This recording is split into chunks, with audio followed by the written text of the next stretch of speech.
Yo, what's going on, everybody? Good morning, good afternoon. What's up? What's up? How you guys feeling? Oh, Josh, I was gonna just saw you saw my message in Discord, but I know Mike personally really well. So Dude, what the heck? How'd you guys meet? we used to work for the same company. It was called NCI, and this might be like an in for you in the health market too. Hmm. Nutrition Coaching Institute. I was the head of business education for them. We had like Dang. over 1,500 nutrition coaches come through our programs at the time. In our best year, 23, we did $10 million top line revenue, 4.2 in EBITDA. And then Dang, bro. it came crashing down when the founder tried to sell it. Um, Oh yeah, no. it became a mess. But Mike was a client of Jason's in the beginning when he first launched like the business side of things and coaching nutrition Yeah. coaches. And then we worked together for like probably almost 3 years while I was there. Dang. So, I literally just saw him in October. We had coffee together down in Philly, so I know him very Dang. well. I can Shoot, literally bro. text him anytime. Well, dang. Is he legit? Yeah, Mike's awesome. He is. Fire. That's good. Well, sweet, He's dude. he's he's a non-guru in the business coaching space. So obviously, Yeah. like he helps nutrition coaches make money, which is Yep. like a very red market. But he's a really good dude, like very Yeah. solid. Do you feel like in that world there's still room for someone like him to scale? Because it is a busy market. That's my only thing. Like, obviously, someone say it's something unique and novel, and he has proven out an offer. But what are your thoughts on like just the market as a whole since you've been in it? I mean, it's so bloody. That's why I got out of it because when I left that company, I started back doing that same thing with nutrition Yeah, and fitness coaches. But I was like, man, I got to get out of this. yeah. But with that said, like Will Nelson, I don't know if you know his name. He's Mm-mm. he works with Jeff Miller. So, Mm. but he's done. They're doing like 1 million a month, and Dang. he's gone from basically zero again to 1 million a month in the last 18 months in that Mm. space. Um, Yeah, so it's there. I mean, it's massive. Like there's so yeah. many fitness and nutrition coaches, but I feel like it's that type of market where the people in the market like they just it reminds me of the music market when I was in it, where people in the music market will just keep buying different MIDI packs or gear, like the photographers market. Like even if they get something like it's they get like a dopamine from doing it, or they feel like they're missing something. Or I knew people that sold like template like nutrition plans and things like that, and like they're always like buying it. So I feel like there could be something there in terms of like betting on the market just being like obsessed with buying things. And I do feel like the other positive is that it's always growing because like the amount of people that go through college or go through like programs they want to get into nutrition and fitness. It's kind of like the canon event that everybody has in high school. It's like I'm going to take do a real estate license, and it's like, bro, like even if the market's yeah, down, like people still go through it. I'm like, what are you doing? yeah. There's new So personal trainers every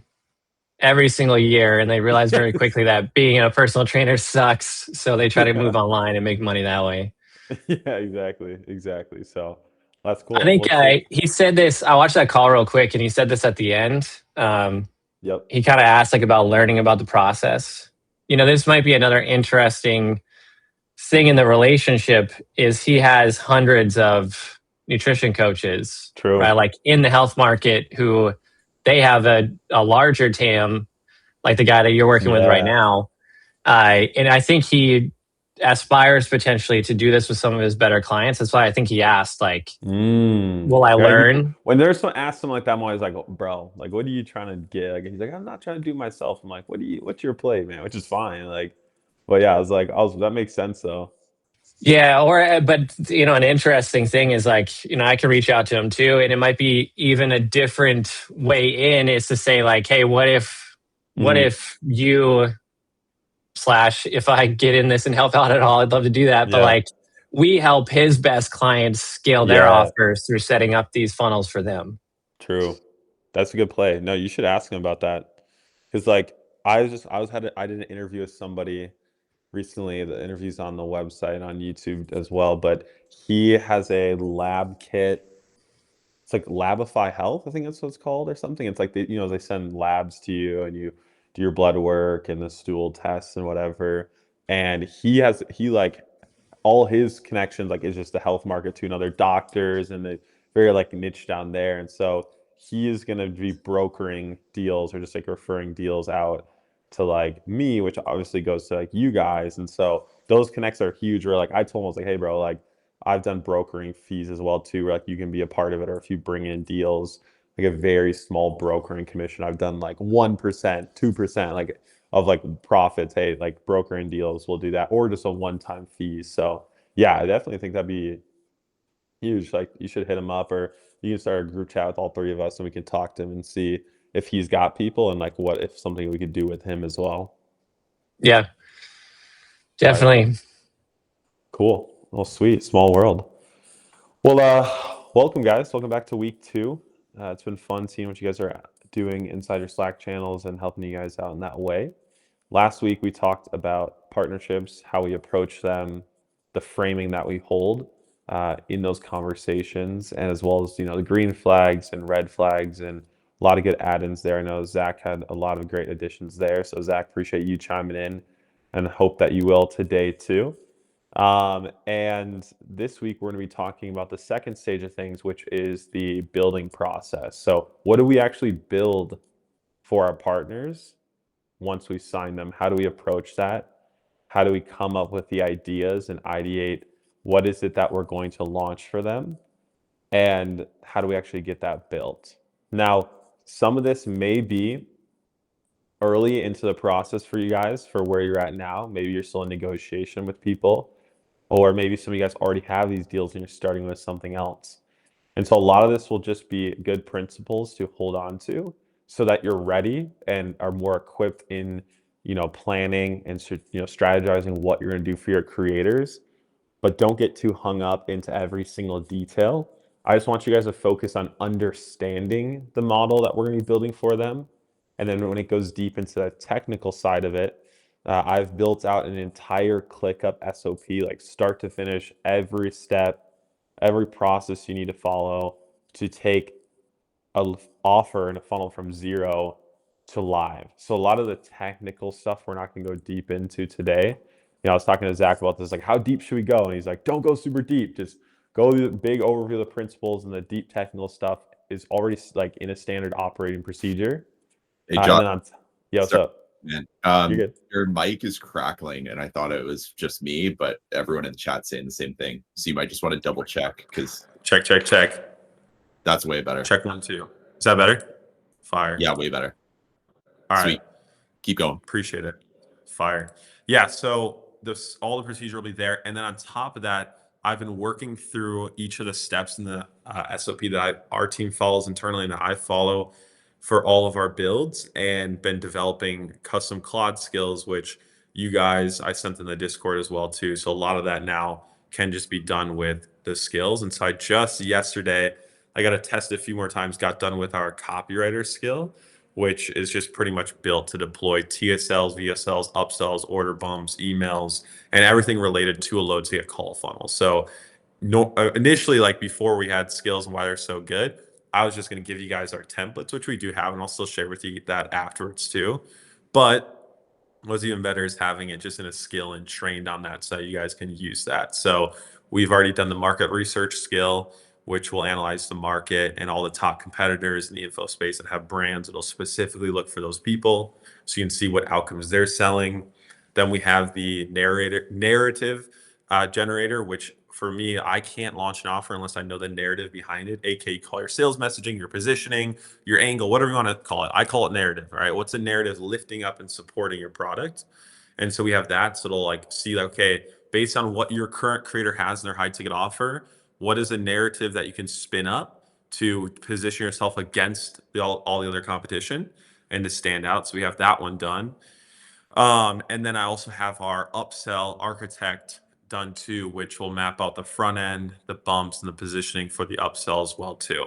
So we've kind of already got that all done. And then the copywriting, that one, again, I want to test a little bit more today, make sure it's refined before I drop it. But that one's trained on how we do the funnels. And for me, I stay in the structure of the automatic clients funnel structure. I actually license the templates from Alan, so I can, when I private consulting clients or you guys come through, I pay him a licensing fee to be able to use those templates and to deploy them for my clients, and market it essentially. And so I've trained a skill up on all of that, fed it the best, AC templates, the best offers, headlines. It's just training everything how I approach it, and then fine tune for, there's a lot of things in the traditional low ticket funnel template I don't use anymore or have changed. And so that's pretty up to date there. And then there's additional skills we'll be adding in. Supposedly, my friend Riley has cracked. He showed me it and it worked, but he figured out how to make Claude, and you made like a custom app so it can go into Figma and like design Figma boards as well too, and the mockups inside of it.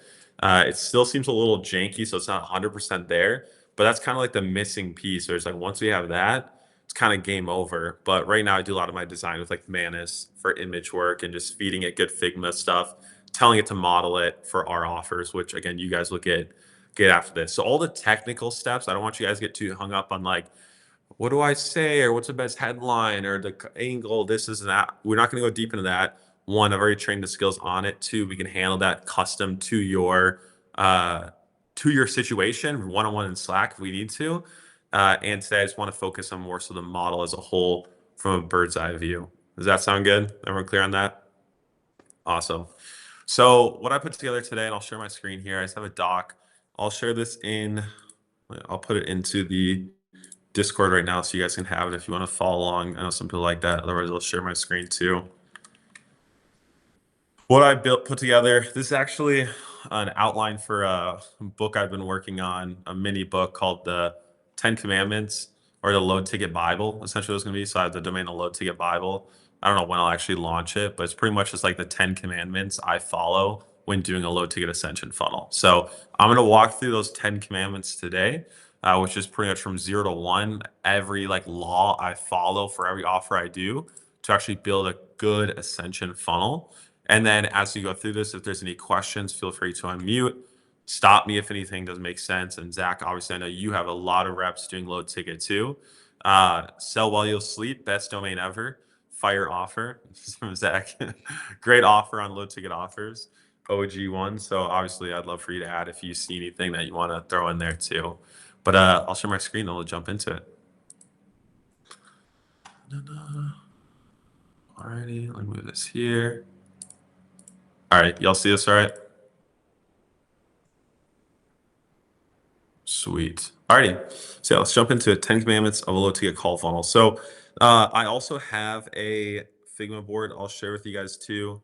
It's actually, I just used it for a YouTube video I made, but I have a Figma board too, which I'll drop in the chat right now, which is kind of like the visual process of it too. So if you guys are more a visual learner, not a doc, you guys will also have that inside of the Discord.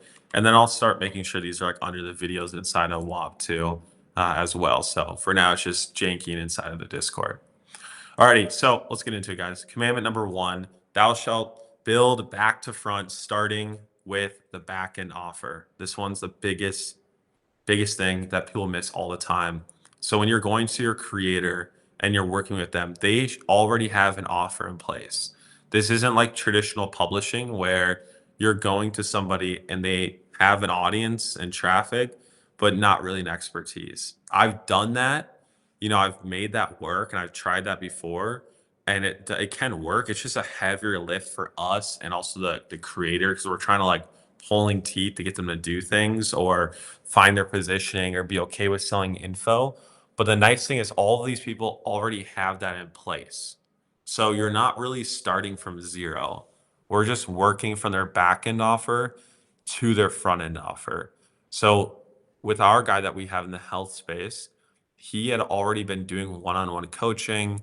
He actually had like a school group. He like got sick of high tickets, so he had decided to switch to like that school model.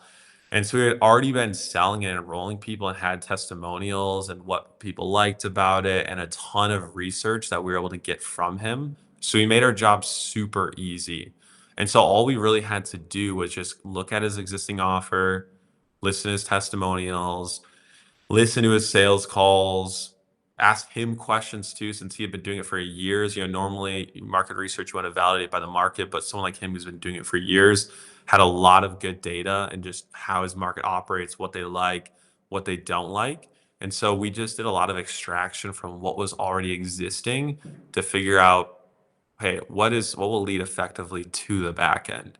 So when you first come in with your creator, the first commandment and what I approach is like, let's figure out what is going on in the back end. What are people paying for on the back end? And okay, how do we sell something on the front end that gets them there? Now, you might be thinking, okay, Joshua, what are you looking for specifically? Well, the first thing I look for is this question here. I ask myself, and or I ask the creator, I say, where do we find ourselves constantly having to think for our customers, right? Not just help them, but where are you having to think creatively for them? Now, for example, I'd put in here, there was a guy who had an ecom offer, and I asked him this question, and he told me that the one area where he constantly has to think for his customers was in the ad creation side of things. No matter how many templates, courses, stores he gave them, whatever it was, whenever it came to ads and being creative with ads, people got stuck or on scaling their ads. Like it's just one of those things that can't really be templated or turn into a course. And so I was like, okay, boom, we know what the true moat is between the back end offer and the front end offer, right? That's what we're trying to look for. What is the clear divide? Because for a good low ticket offer, we need there to be that moat where it's like it's very clear what is the big thing on the one-on-one, the coaching, the group coaching that they're actually paying for. Not that we're only going to talk about that, but we need to know what is our true selling angle or point or justification we're going to create for that. So that's what we try to figure out. Where do we constantly have to think for our customers? Now, the next thing I like to ask is, what would my customers need to have already before they reach a point where they need me to think for them? Now, this is going to sound bad, and this is not meant to be used unethically. I think people do use this unethically. So, to each your own. I don't believe we should.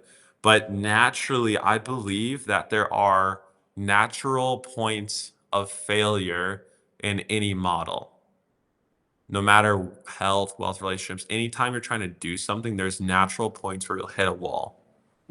Some of you guys may look at the areas in your life and you're like, oh yeah, I see like in my business, there's a point where I reach where it feels like failure, where I get stuck. And so I was talking to Zach Rawson, and he was talking about how the best offers he sells on are when the low ticket offer leads people to an engineered point of failure where it can't be solved in a course, it can't be solved in a training. They need the one-on-one high ticket on the back end, whether it's a software training, to get help.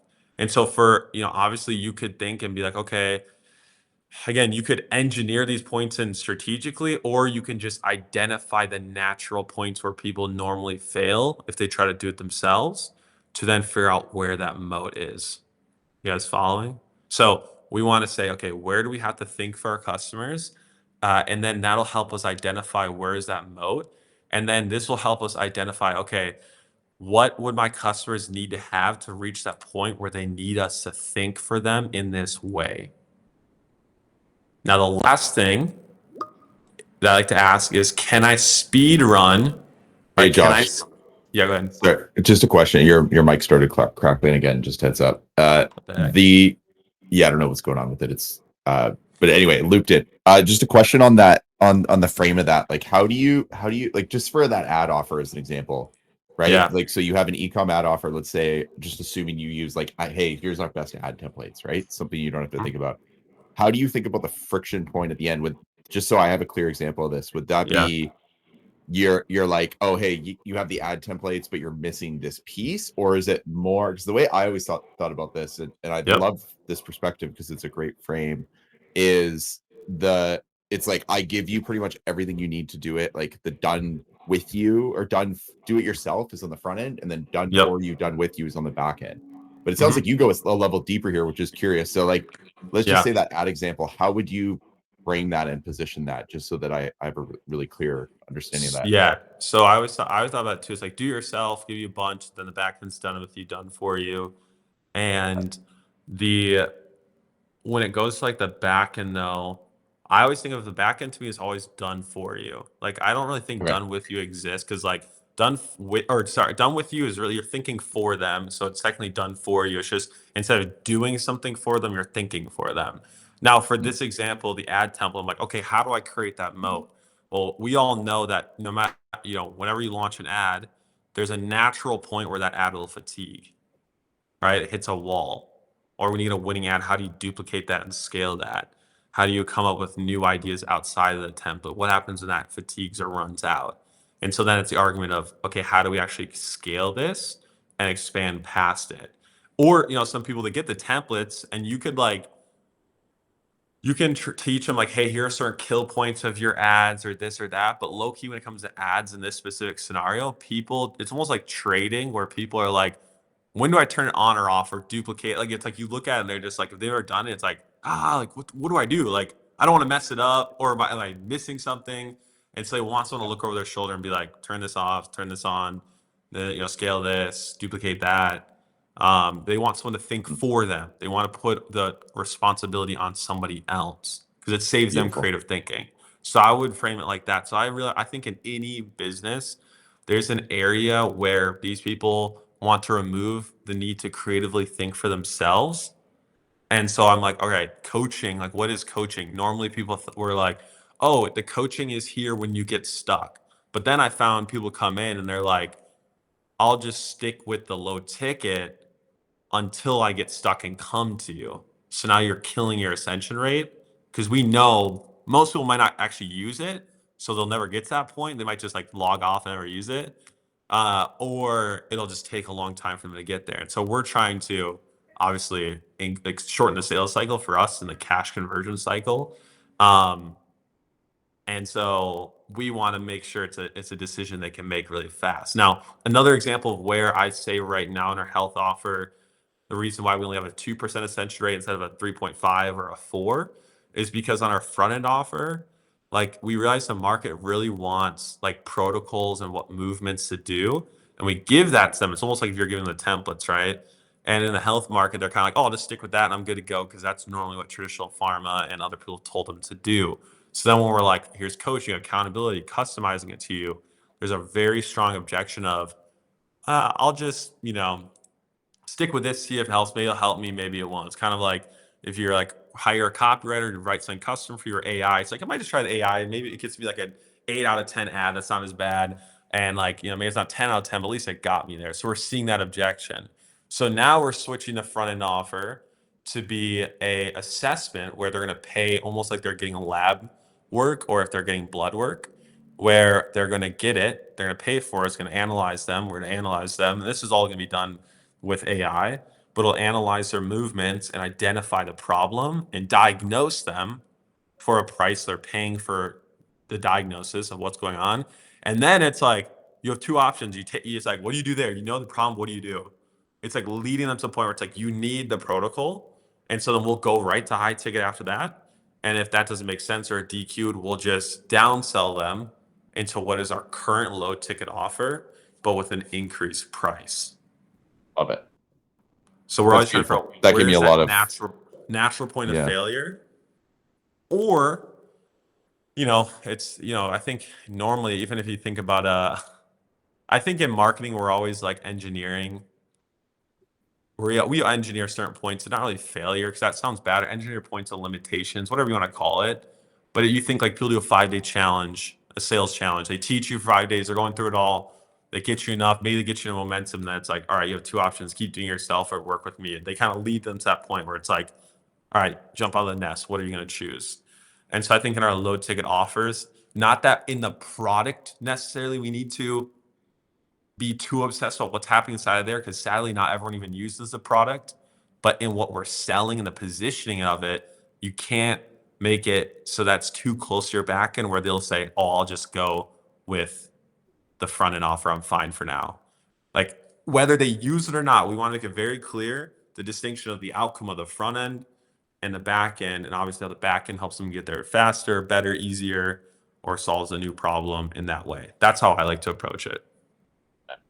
Yeah, that's really good insight. It's already, yeah, okay. Great frame. Thank you.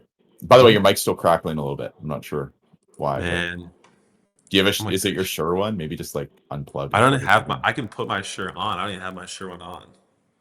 Here. Try it, I would say. I know people get a little overwhelmed when they hear bad audio sometimes.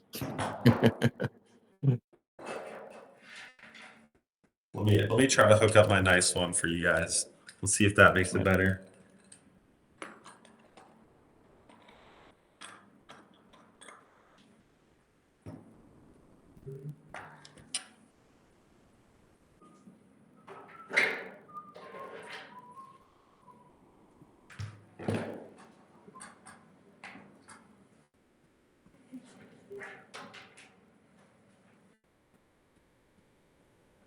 All right.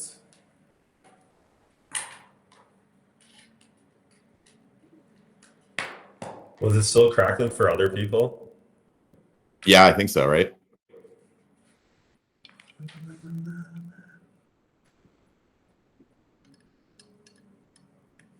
That's how they get us to buy new computers. Swear we had a robot vacuum, and I'm like, this thing is just, they're purposely slowing this thing down, like all the time. Tech game. Now I can't hear you at all. Check 1, 2. There you go. Perfect. Okay, check. Let me know if this crackles. No, that's perfect. Later. All right, Cool. Good. All right, sweet. So yeah, let's go back to this. Any other questions on just that, though, like the understanding what working back to front and what we're looking for in that, guys? Feel free to just unmute too. It's easier. I don't really, the chat's hard to see while I'm sharing my screen, so it's better if you just unmute, and also for people watching the replay. Now, the last thing, we kind of talked about this with Zach, and I was talking there. The question I like to ask myself is, can I speed run our customers to that point where they need us? If the answer is yes, then that's great. And that's what we're doing with the health offer, and really the wall we've run into, where it's like we can keep trying to force volume through the funnel and try to handle objections better, or like push people more so into the offer, but I want it to be natural. I want it to be like a no-brainer. And so sometimes with your low ticket offers, like they work, like, we're still profitable with a 2% Ascenscion, right? That's not bad, but we know it can be better. And sometimes you pull every other lever, and at the end of the day, it can come down to the product. But you might be asking, how often do you test that? When I don't want to kill it? Don't, like, those are like the last test. It's like the last case scenarios when you want to run and have to launch a new product. You can make it work. So don't worry too much about that. But again, before you launch it, just do your best to think through all these 3 questions and figure out, hey, and talk with the offer architecture skill. It's trained on all of this too, but make sure to go back and forth and see, like, and plot things out. Like, okay, is this really leading them to that point? And then a lot of these questions, make sure you're like grilling your expert you're working with, because they will know the natural points of failure where people run into a wall where they need the high ticket offer, and they can tell you and help you figure that out. So a lot of this is purely extraction. So whenever I'm consulting offers, that's the first thing is, okay, let's work back to front. What's the back end offer? Where's the natural point of failure where people come to you and need the high ticket offer? And then how can we get them to that point in the front end offer? Not unethically, just giving them enough where they're like, okay, I need this back end offer, so that it makes sense for them to get there. Now, when it comes to this here, reframing the high ticket offer stack, one way we differentiate the back end and the front end, this just kind of ties in later, is instead of just listing out like, oh, you get 2 calls a week, or you get support when you get stuck. Like, if your angle and your pitch from taking someone from low ticket to high ticket is oh, we noticed people got stuck, and so we wanted to help them. That's a future problem. Your customer coming through the funnel, they haven't gotten stuck yet. Doesn't make sense. It's not a strong enough pitch. That's not the pain point you want to lead with. And so what we want to list out is like, where are all the areas where people don't want to think for themselves, where they want you to think for them? Like for the ad example, I'll think for you and tell you when to turn your ads on and off. I'll think for you and tell you new topics and new angles. I'll think for you and show you how to double your spend or whatever it may be. Or I'll think for you and tell you what you need to eat, what movements you need to do based on your body, right? There's different things that you can do and add. And that's really how I like to frame high ticket info offers these days. Before, the selling point was like this many calls, this many coaches, this or that. It's like, bro, how many guys have like been in multiple high ticket offers at once? There's so many calls, like you don't even care for or use it. Like it's not gonna be a selling point for everybody. The market's evolved.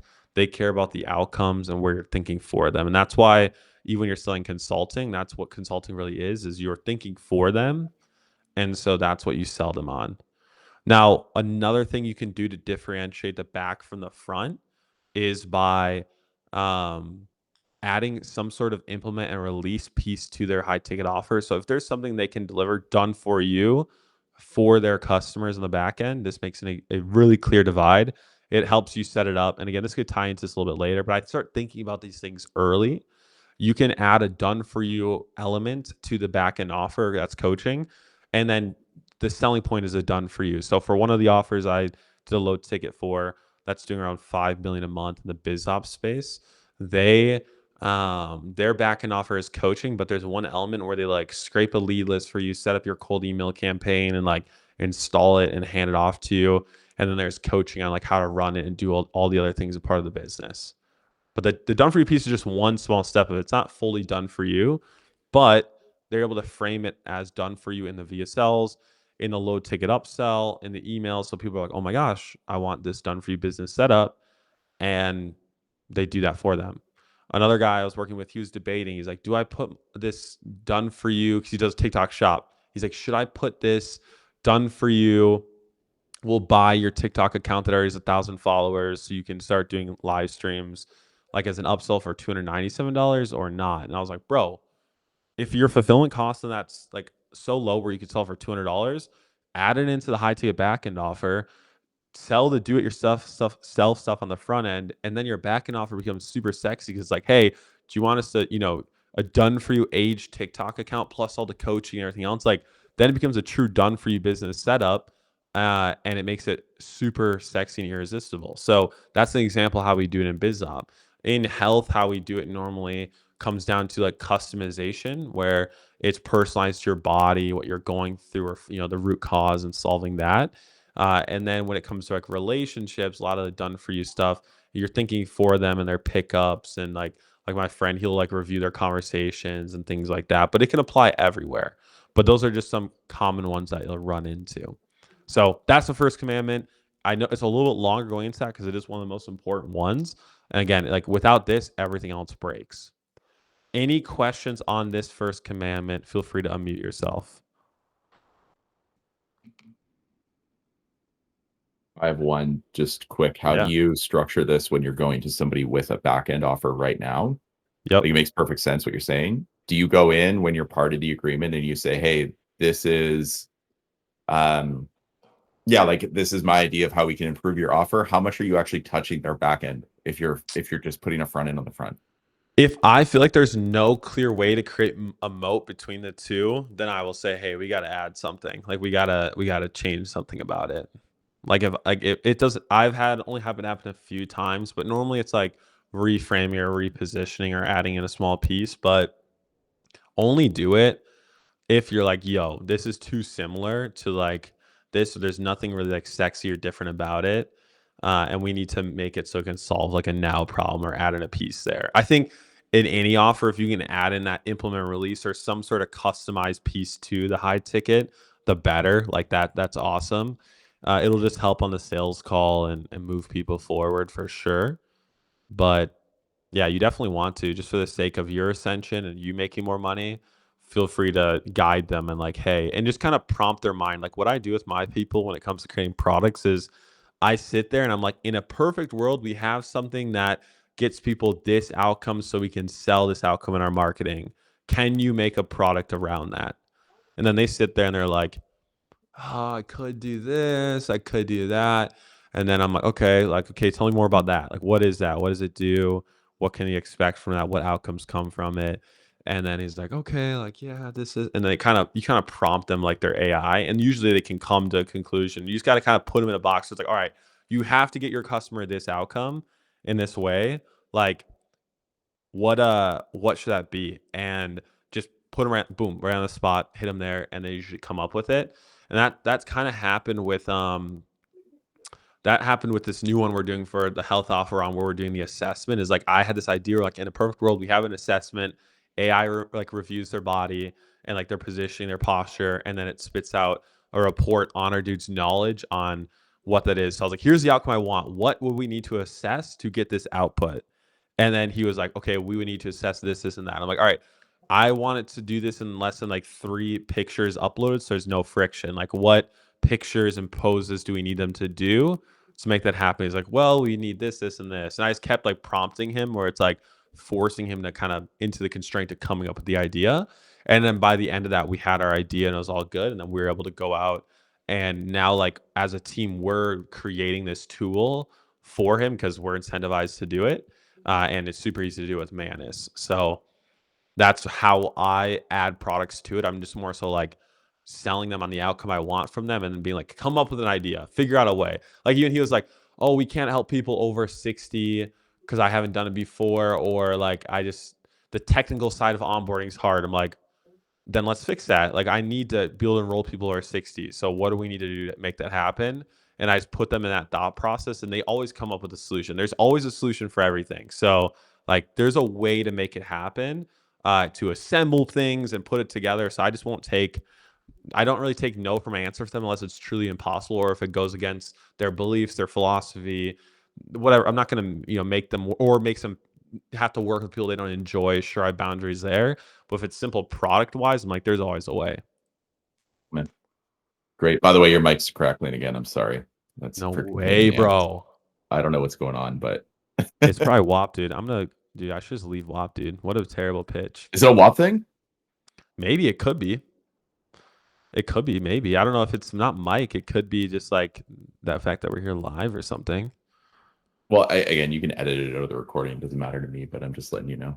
Has to be a WAP thing. It must be.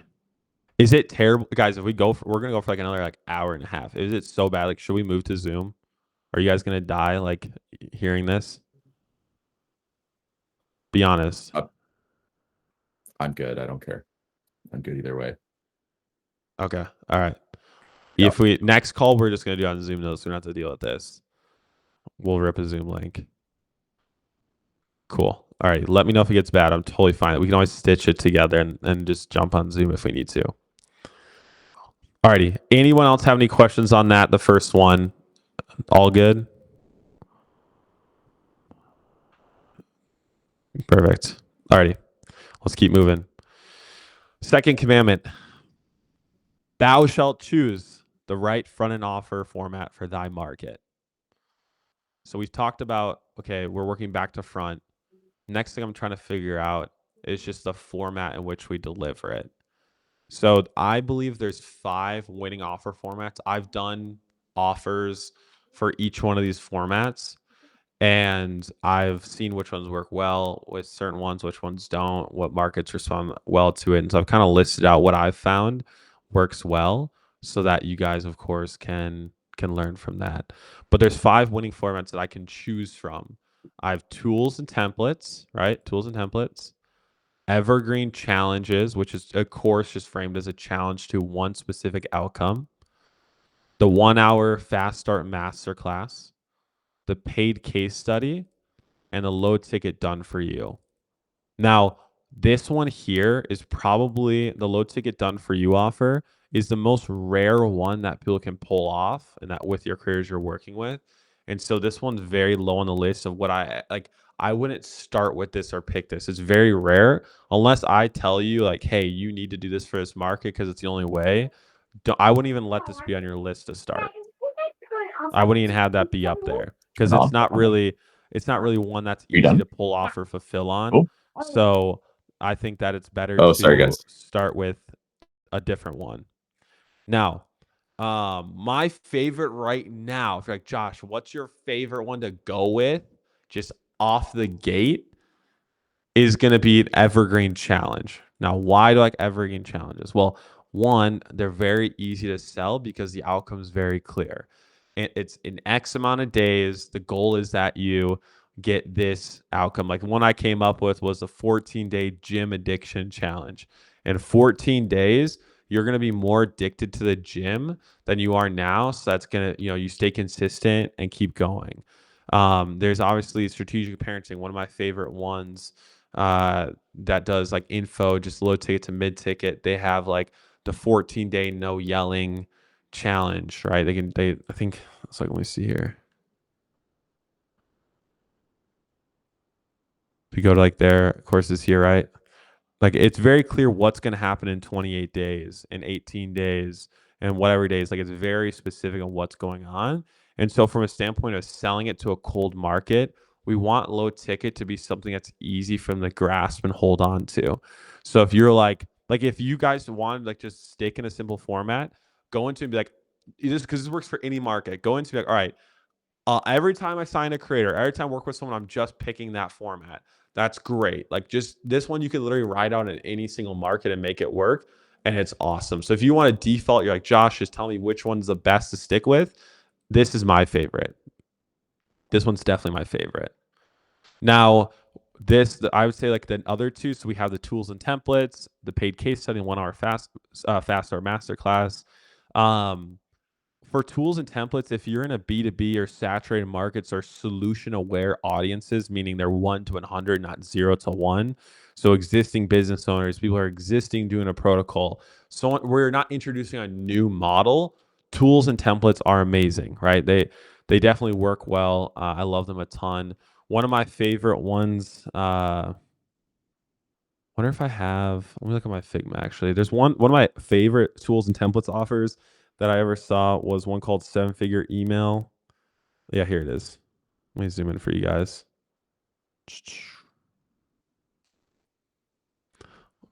This one right here.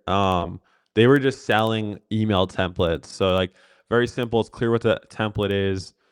Here's all the done, like just kind of very clear on like what it is. There's not much of a sales pitch. It's very just like here's what you get from it, and like here's the results it's gotten. So if you go to 7-Figure Email System on Wayback Machine, you can see the old funnel. But it was one of my favorite tools and templates ones. I also did one. I don't know if I saw the live. Let me see. I did one before my first publishing deal. We did a contract template. Where is it? Or is under interior design templates.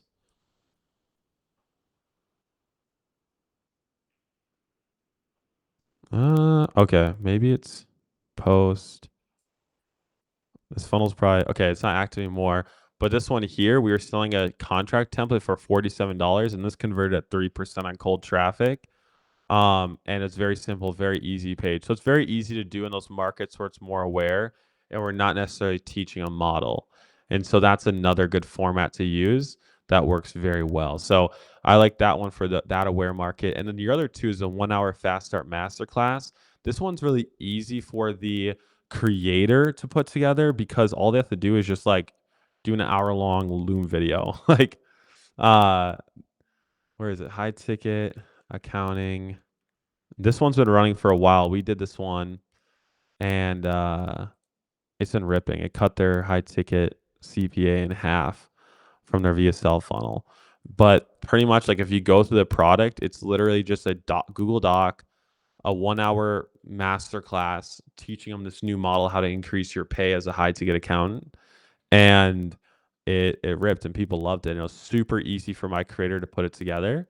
And so that's another good one too.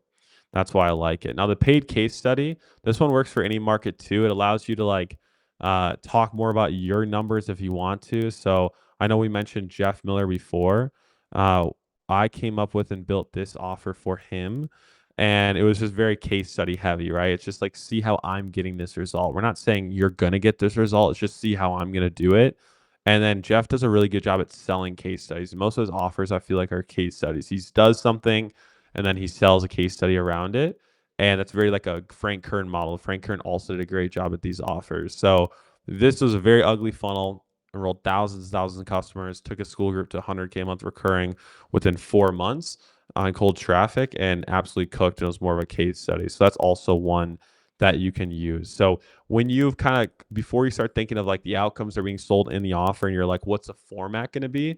You want to pick the right format for your market, because as you're briefing your creator on what they're going to be putting together, you want to have some tools in your pocket to be like, hey, we're going to go with this. And then you can send them examples like the ones I just showed you on how it's formatted and put together. Now, again, on the one thing to remember is like, if the back end requires creative thinking, you can give everything else on the front end away for free. So like in this, like, how much do I give away? How much do I talk about? If we know on the back end that there's going to be an engineered point of failure where they need us to think for them, like we figured out here, don't feel bad like giving away and talking about a lot of stuff in here if that speeds them up to the point where they need the back end.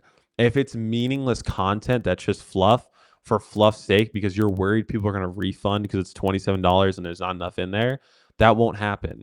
I remember we were selling a product for a while and something was wrong with the fulfillment and delivery emails, and they were only getting like one module of the course for months, and we never heard a single email and never got a complaint, and we were still ascending people. That doesn't happen with low ticket. It's not the same all the time with that. So don't be like, oh no, we need to add in fluff for fluff's sake because I'm worried that it's not valuable enough. It's like, bro, if people are like, how much do I put in it? If what is inside your low ticket offer can get them the outcome you're selling in the funnel, it's enough. It's enough. Start with that. And then if your customers want to see other things, sure, add it in. But again, we're just focused on just getting them the outcome and ascending them to the next step. Any questions on the second commandment here before we move on to the next one?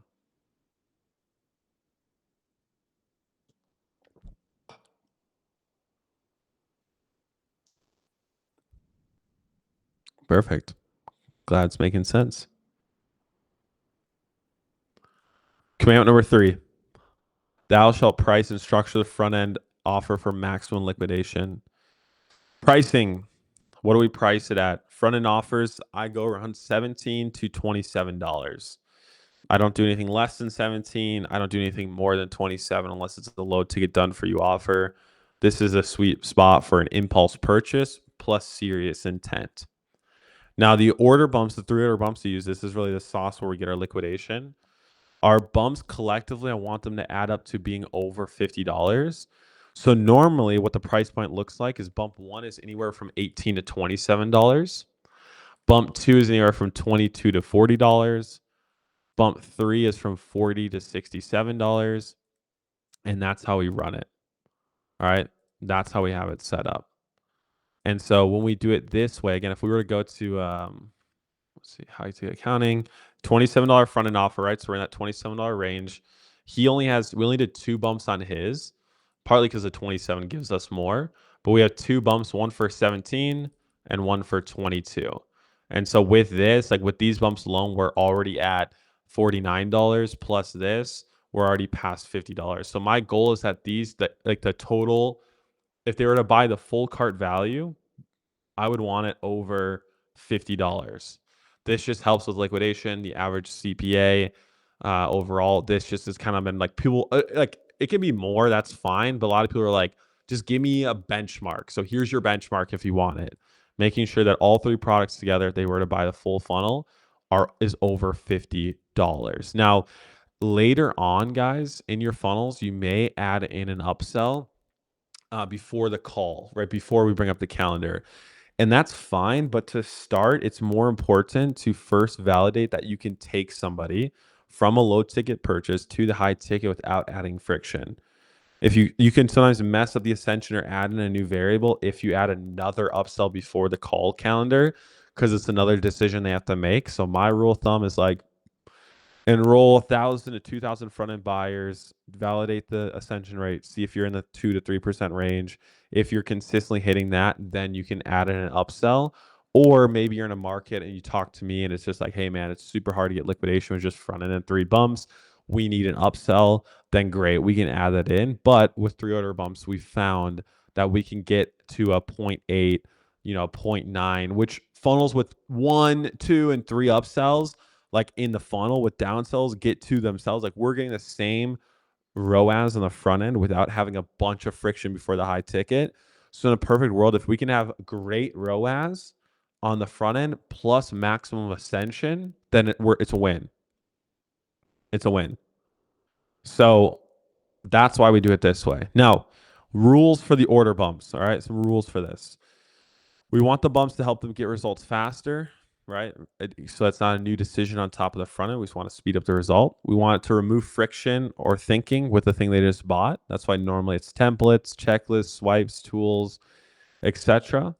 It complements the front end offer, doesn't replace it. And again, the easiest thing is just tools and templates to go along with it. So for like this one here, we did a high ticket accounting packaging worksheet, and the whole front end thing is all about like creating your new package. So it goes with it. And then this one is a sales script and training. It's like now that you're increasing your price, the sales call looks a little different. So here's how we set that up.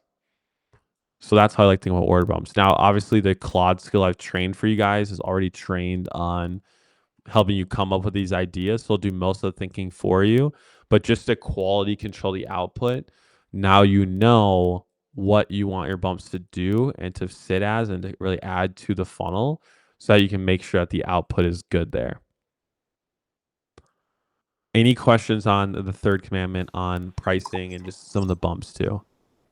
Hey Josh, yeah, I do. Can you hear me by the way? I have a question. Oh, someone say something? Yeah, can you hear me? Yeah, go ahead. Cool. Yeah, so I actually saw this on a funnel the other day. Curious what you think about this. I think it was like Yeah. Doug Boughton. He's from the ClickFunnels community. Mhm.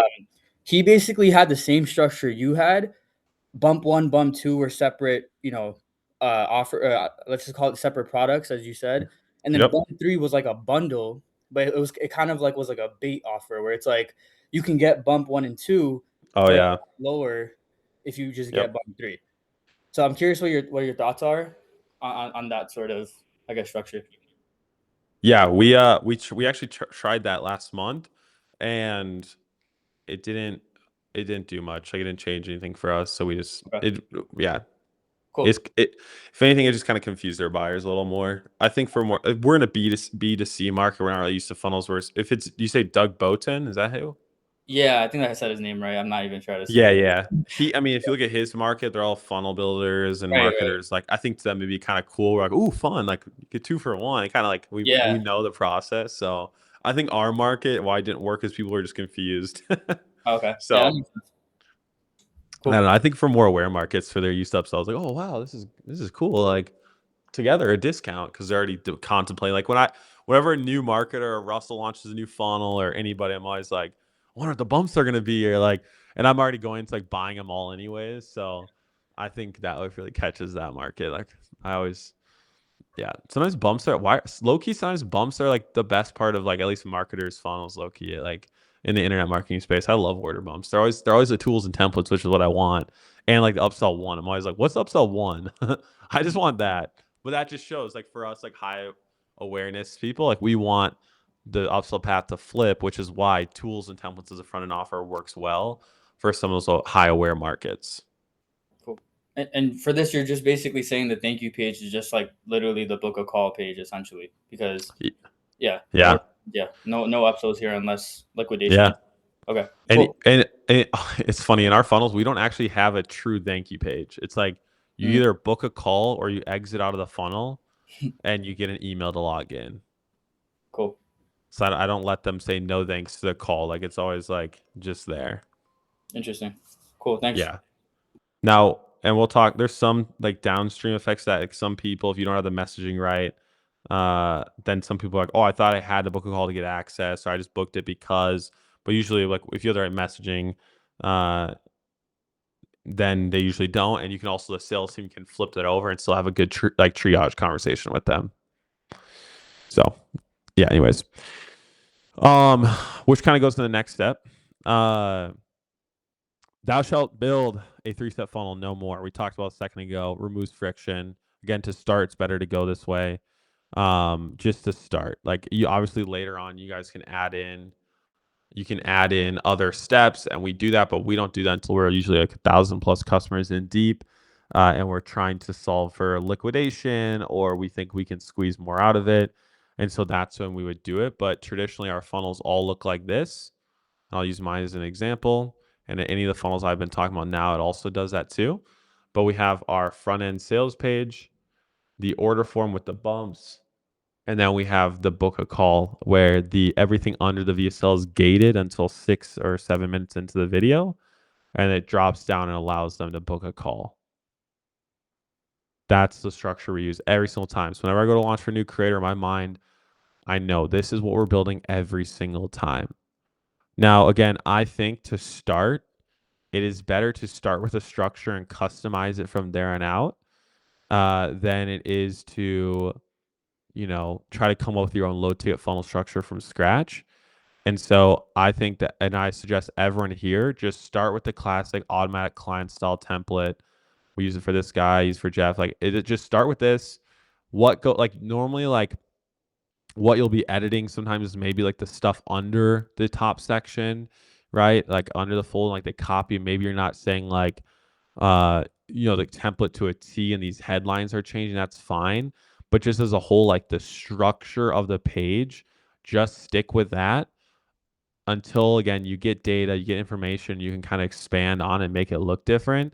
But to start, that's what you want it to be. And so I know even like one of my favorite ones, let me see, I can pull this up. So I know I was on a call with Blake Wyatt. Do you guys know Blake Wyatt? Maybe saw my interview with him. He does Warrior Babes. He's their CMO. Oh. Is Facebook down? Just kidding. All our ads down. But we've been working on their funnel together. I do calls with them, try to come up with things and work on it. But they started with like the traditional like AC funnel, and then now they're testing multiple different ones. So now they are trying to test a random structure that Moves Method did.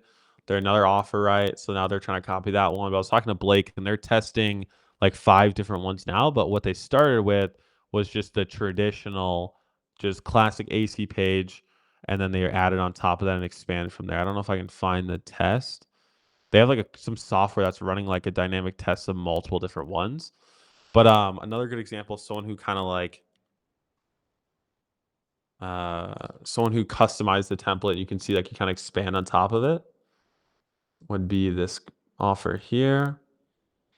And again, I hope these examples just kind of paint the picture better for you guys.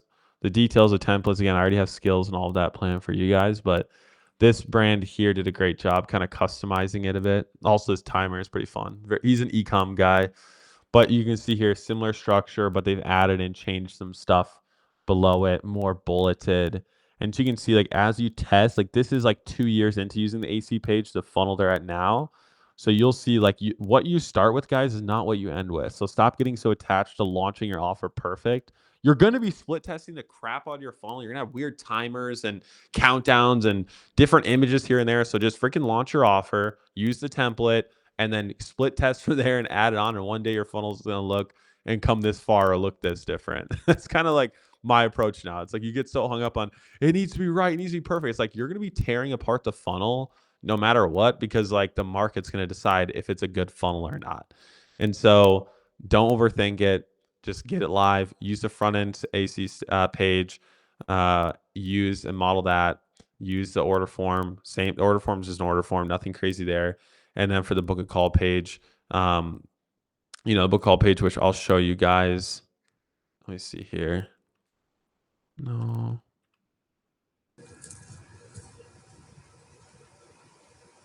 Josh, quick question on checkout. Have you tested checkout on the sales page? Like doing a 2-step on the sales page? We have a little bit, or one thing we've tested is just no opt-in on the sales page, just right to the checkout. But we haven't run a super long test yet on just having it right there. But a couple of my consulting clients, we started off with that off the bat, and that has worked great too. Usually, Yeah, I know like Maria Went does all of that. She doesn't do any opt-in. It just goes straight to checkout. Yeah, and for us, like again, you always can make the arguments like, well, I want the email and for data, better for the pixel. And like there's so many different arguments here or there. I just care about like what is a higher front end conversion rate. So we just test both and see which one do I get a higher conversion rate and a lower net CPA. And I start with that. So I found a lot of this stuff is per market too. Like yes, it's like you will find, like you said, you tried the multiple bump thing, and like I had a guy in the Spanish market who tried that and he said it crushed compared to his upsells. So it's like, I think this is one of those things where it's like you have your grab bag of tools and then you just start gradually testing to figure out what actually works best for that market. And it's just a hypothesis, right? It's like a science experiment. You just keep experimenting and see what works better. 100%. Yeah. 100%. And then, for like the book a call page, normally there's two different paths you can take. I think everybody should be taking the path of just a direct offer to start, unless you're working with a team that has an amazing setter and two-step sales process. Just push everyone to a direct offer, kind of like the high ticket accounting guy we did here. We just had a direct VSL. Here's how you can shortcut the entire process and get us to personally help you acquire the next 3 to 10K month accounting client with you. It's an 8-minute VSL making a direct pitch. We pretty much just rip and take their current book a call VSL, change the opener to it, and just put this in the upsell. That's really all we're changing the opener, so you don't have to reinvent it. But this one here, you'll be looking at around like a 20% booking rate of buyers will book for the offer right away. And then the other 80% you'll scoop up or try to scoop up via email and all the stuff on the back end. So this one over here, you get lower intent, right? Lower intent calls, but you get higher volume. And so people like Warrior Babe, they do this. Jeremy Miner did it. Moves Method does this. And you just need more manpower. Like I think, when you get to scale, like Warrior Babe's up to like, I think 100 set, something crazy. It's like they have hundreds of calls coming in a day. But again, they're very low intent, so you need a good setter team. And so with our like deal structures, who we're working with, normally they haven't built out that full dialed sales team. They don't have someone like Zach yet. And so I think it's better just default to do this page here. Just start with this.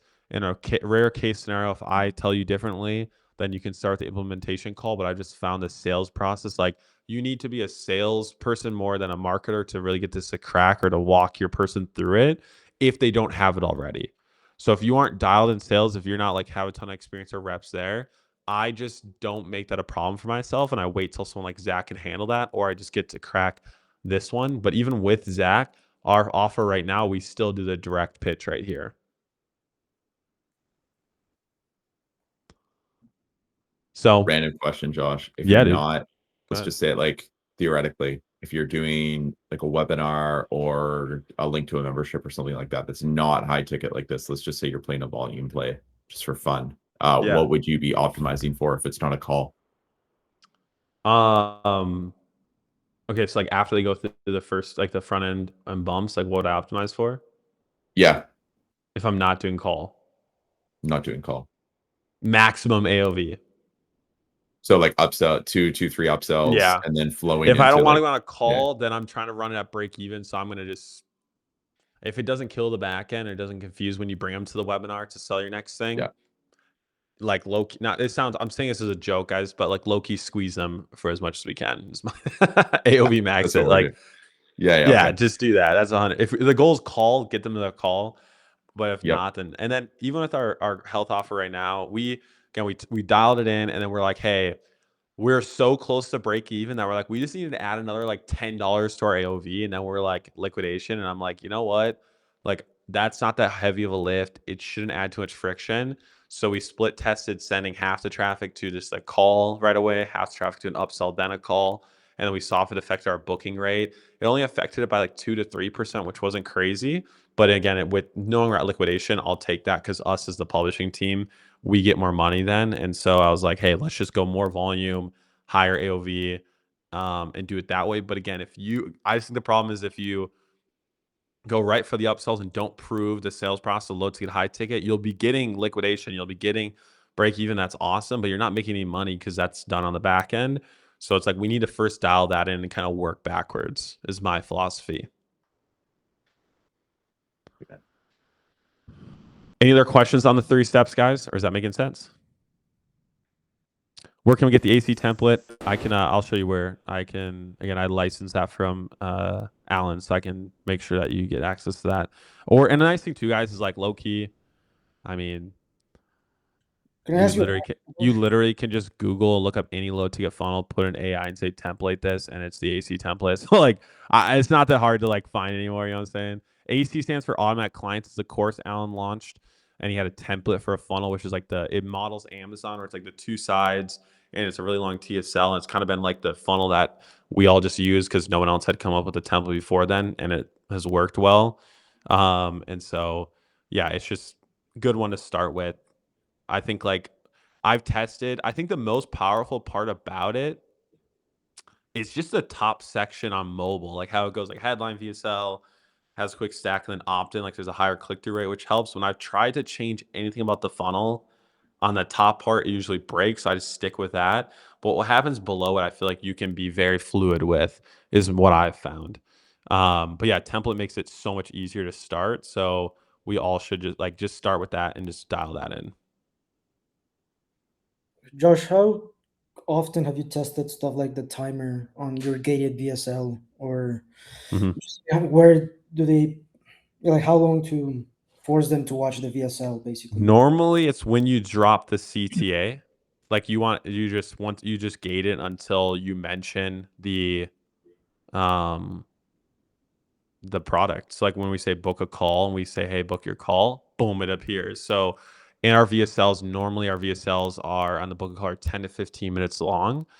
And the CTA is naturally in that long of a VSL dropping around the 7 or 8 minute mark. So it's just, that's why it drops there. Because if you drop it too early, they could just be booking without seeing the rest of the pitch and then they have no intent. So the easiest thing is just go off where that is. And so then you're like, okay, for my VSL, how long should it be? I think it should be in that 10 to 15 minute range, and the CTA dropping around no more, like no, you could probably keep them there. You want the CTA to drop around at latest the 8 minute mark, and then the rest of the VSL can be like the testimonials and like getting them to like stay on. So I can show like, let me look at my Wistia stats. I can show you guys. I'm gonna look at one of our VSLs, and we can kind of see. You'll kind of see the engagement on it.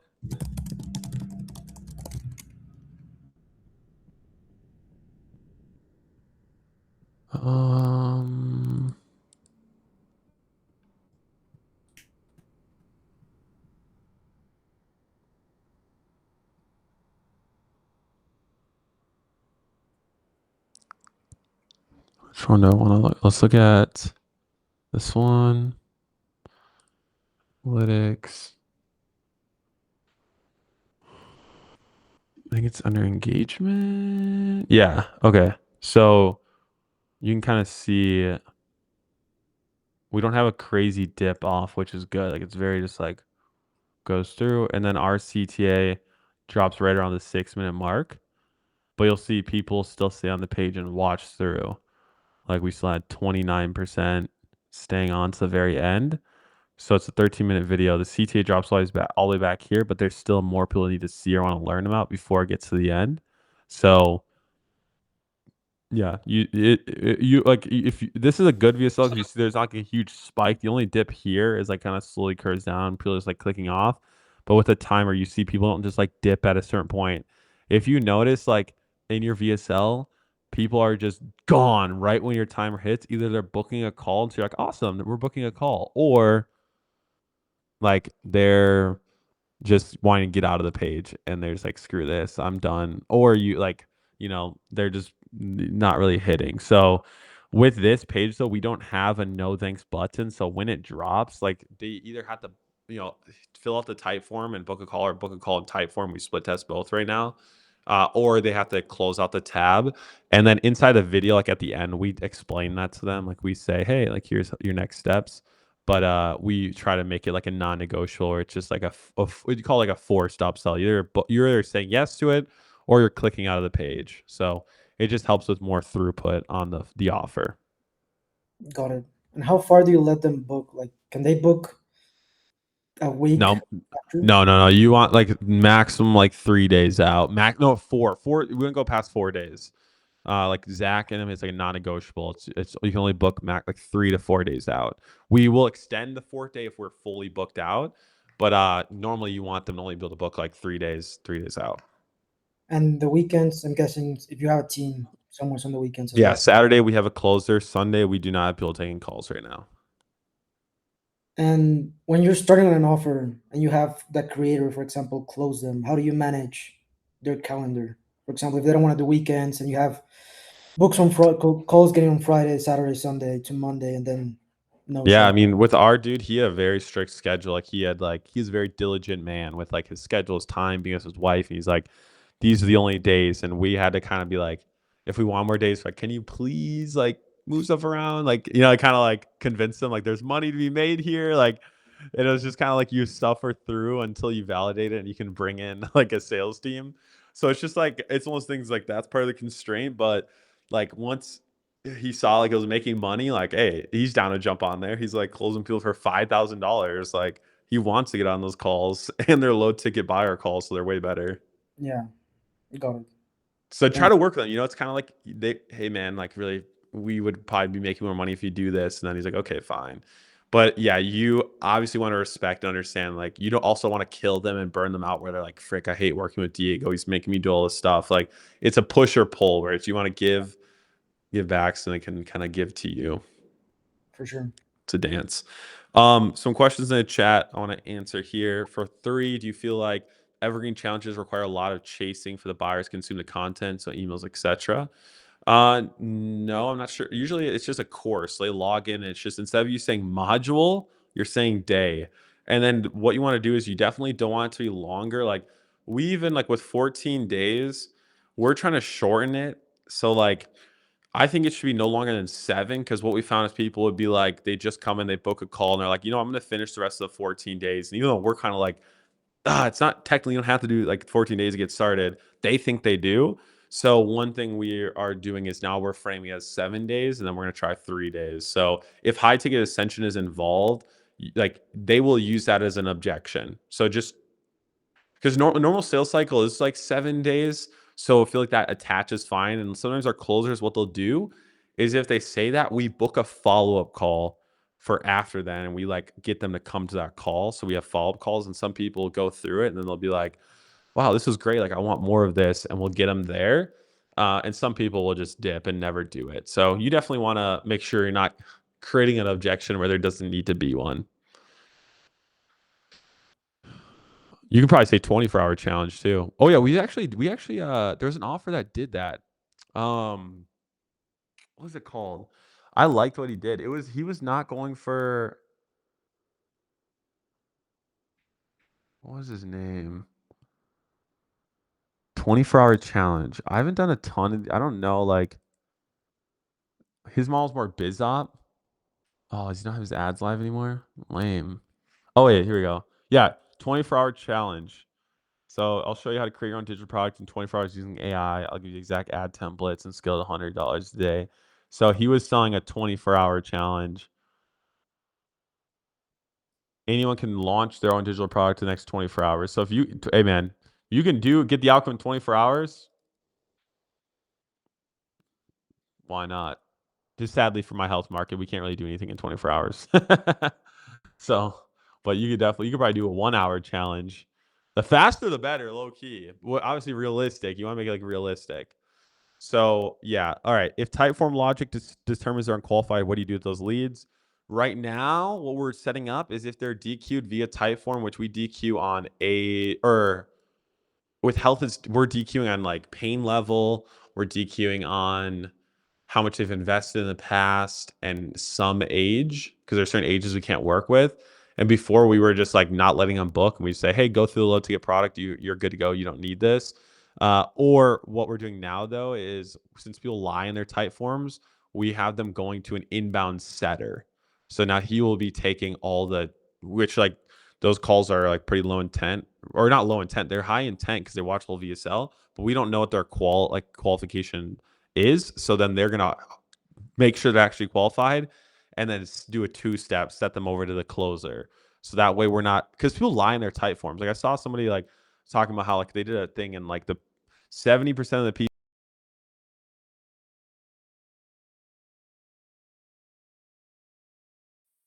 Like right at the cliffhanger too.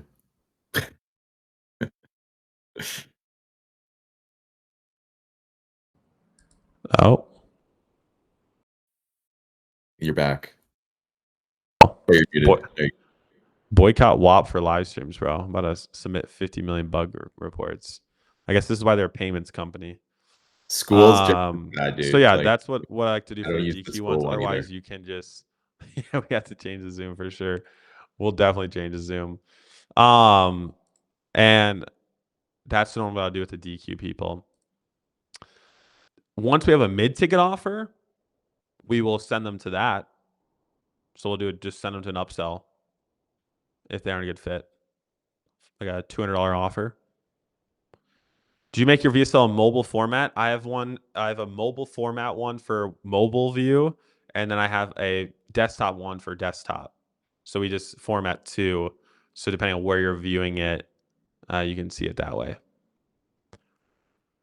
Was that an ad or the VSL on the booking page? That was the VSL. Will you be showing us a thank you page for VSL format template? Yeah, I can show that. You'll see that when I send the resources, but our confirmation page, there's no thank you page. There's a confirmation page for when they post book, but we don't do like a thank you page. Like, because again, either book a call or they go find the logins in their email. Those are their two options.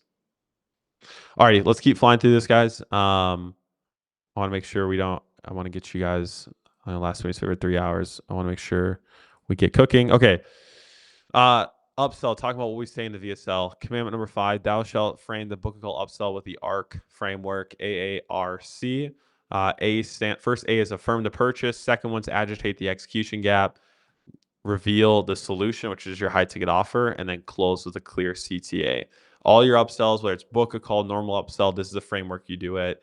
I taught this framework at Russell Brunson's event for Offer Lab, and he sent me a DM later that night saying he loved it and thought it was spot on. And so if Russell says so, then I don't know what else I can say to convince y'all. It's something newer. Like I just added a sick acronym that makes it super easy for people to understand. It's how upsells have always been done. I didn't invent anything new.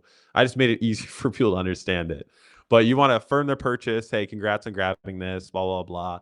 Agitate the problem. Hey, what we noticed is this would happen. So we thought, hey, what if we just did this for you? You can also excite too. Like you can say like, you can affirm their purchase and be like, hey, let me excite you about this new thing that'll help you get this result even faster. And you can skip the problem too. I think agitate just hits harder. But for like BizOp, normally what you'll see is like affirm the purchase and be like, hey, we got this new exciting thing that'll help you make even more money. And then you reveal what it is, and then you do a close on that. Again, your Claude skills trained on how to do closes, upsells, everything like that. So it'll know how to write these for you using this framework. But that's how we do our upsells there. Next commandment, when you're doing your ads, guys, and you launch your ads or any of your offers, thou shalt launch ads with direct offer messaging. You don't really want to run ads that like how you would for a free training where it's like, click here to learn more and like, check out this training I put together, because you get a ton of curiosity clicks of people just thinking they're going to get like a webinar or a VSL. And although those ads work for webinars and VSLs, like think about it. Imagine you're like, think it's gonna be like a free training or a webinar, and then you go to the page and all of a sudden you see there's a price point, like a $17 for it. Like you're just gonna bounce, you're just gonna dip. And so with our ads, with our promos, we always try to mention that we're selling them something. It's like ecom, like there's a price and there's something to be there. Or one of the ways that you can do it too, one of the ways that you can do this too is, if one way to say there's a price without actually saying the price is talk about a discount. So you can see here like a lot of these ads like flash sale, this percent off, $220 off, right? You can talk and make it clear it's like a price, like there's a discount without talking about the price. But all of these ads, it's very clear. We have something to sell to you, and like we're gonna sell it to you, right?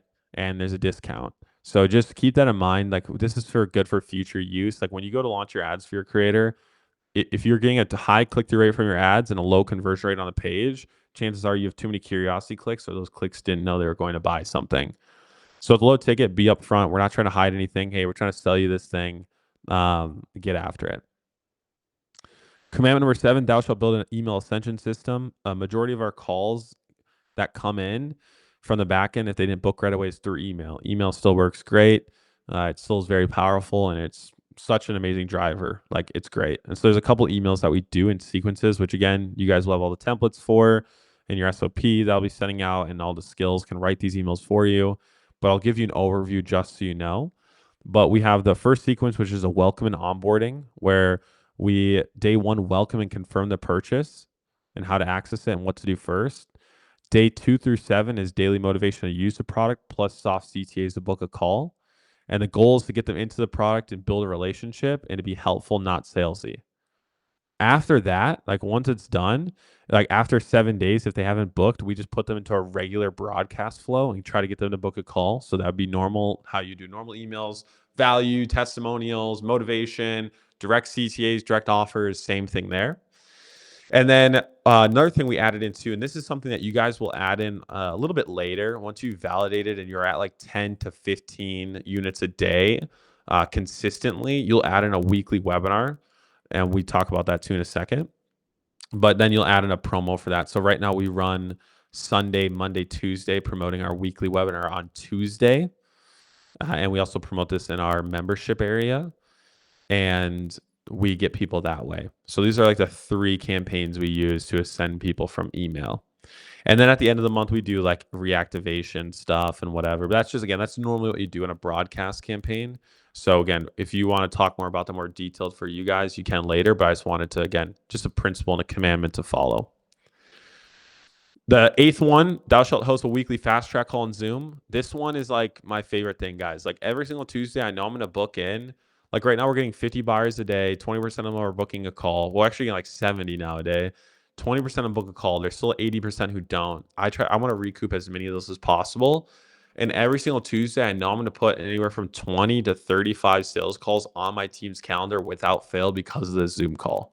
Like it is like one of the single biggest drivers of volume and like filling the calendar in our pipeline is doing a webinar. And I'll share like you'll get the recording of what this looks like, but it's so simple. I actually host it for my creator because he's terrible at presenting. No offense, but he's just not good at presenting. So I do it. And so I just like introduce what's the purpose of the call. We get people to unmute and share. We do onboarding, how to access the product because people are dumb. They don't know how to. We do a little open loop saying we have something at the end for them, which is a place for them to schedule a call on the next offer. We do a training for like 12 minutes, which is just re-indoctrinating them on our philosophy. So whatever your philosophy is, you just do us versus them and just kill all their options except what your thing is. And then we do a CTA to book a call, and then we do Q&A for the remainder of the time. That's it. Super easy, very easy to run. It's not a webinar with slides. It's not a webinar with like a stack. It's just a free training. Did anyone here ever do like group funnels back in the day? You want to do group funnels back in the day? You guys remember those days? Some of you guys, maybe. But never ran it. Okay. Yeah, like it was very similar to that. Like you would run like a weekly training in your group and then get people to book a call. And it wasn't like slides. It was very organic and natural. So that's what we run right now once a week. And it works great. If you're doing like mid-ticket or a webinar for something else, if anything, I would do like maybe bi-weekly. I would probably still do weekly. Like weekly webinars are great, like to your list. You might as well like pick a day and just run them over and over again. So whether it's a book a call or get them to the next thing, a non-negotiable in my mind is like my mechanism is 3-step funnel, book a call, and then a webinar on the back. And in my mind, like that's our client acquisition source. That's what we do. And I'm just and then like the more people that come in the front, and the more attend the webinar. And so we have a great show rate. And every single week we have people coming on, and I'll book like half the room onto the calendar on that webinar. So I know I'm like, dude, let's just scale it up, get more people in. Cause that's like, we're only getting like 50 people on a webinar at a time. And I'm booking in 50 to 60% of them. So I'm like, dude, imagine if I get 150 on, like, or even 200, it's just like calendar, it's gonna be cooked, just direct. And it's not implementation, like it's a direct pitch. So that's another way you're gonna get people into the door there. Another commandment is important is to deploy outbound setters and membership CTAs. Josh, can I ask you a quick question? Yeah. Sorry to interrupt, man. Just on the webinar side, Yeah. two things. So do you ever run ads to the free webinar? Because I know you did that for your publisher offer for OP 2.0. Do you ever test like doing a campaign running that to free traffic, and how has that done historically? Yeah, though we haven't, just because the webinar right now isn't dialed for like cold or going that way. But what we will do is we run it retargeting ads to all the buyers. Got it. That makes So sense. And then, tiny spend. It's like it's probably like 5% of our spend, maybe 3%. It's such a low spend. We don't really. Cool. It's kind of like a retargeting when you're like, kind of like how Jeremy Haynes is like running ads. We'll book a call, and it's just a little bit of spend. If they see it, great. If they don't, not whatever. But we have just one campaign with some videos. Hey, we got your onboarding call. Show up for it. It's kind of top of mind. Sweet, man. And then that makes a lot of sense. I actually good for our next one. We had like 50 or 60 when we did it live the first time, and so I'm definitely going to test the retargeting angle. I think that's a great play. Throw them in there. And second, go for it.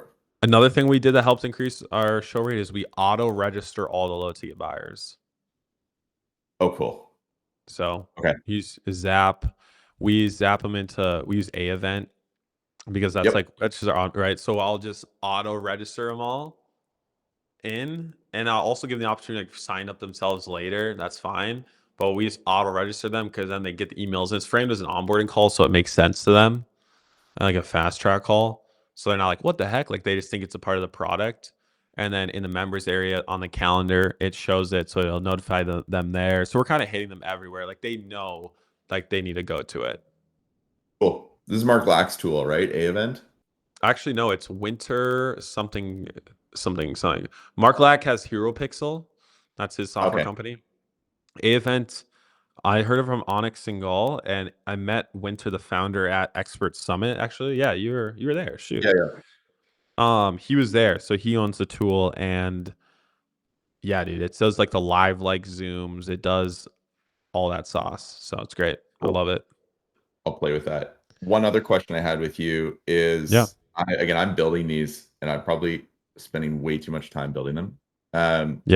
What is your, do you talk, maybe you're talking about that in another week, but curious, like if you just had a quick and dirty way to launch a webinar, what would you do? Because I'm like going to Claude and fucking designing the slides and scripting the whole thing first. And I'm like, this is taking way too long. I know there's probably a quick and dirty way to do it to start anyway. Yeah. So the way I like to do it right now is I like to have it like I'll use Jason Fladlin's 14 steps. I'll feed that, and I'll feed all my content into it and stuff, and then we will just use like that. So I just do really dirty like on Poppy and stuff. So you just feed the 14 in, with the YouTube transcript, and then you get do you just do literally a slide, like a bullet point outline, and then just let it rip? Yeah.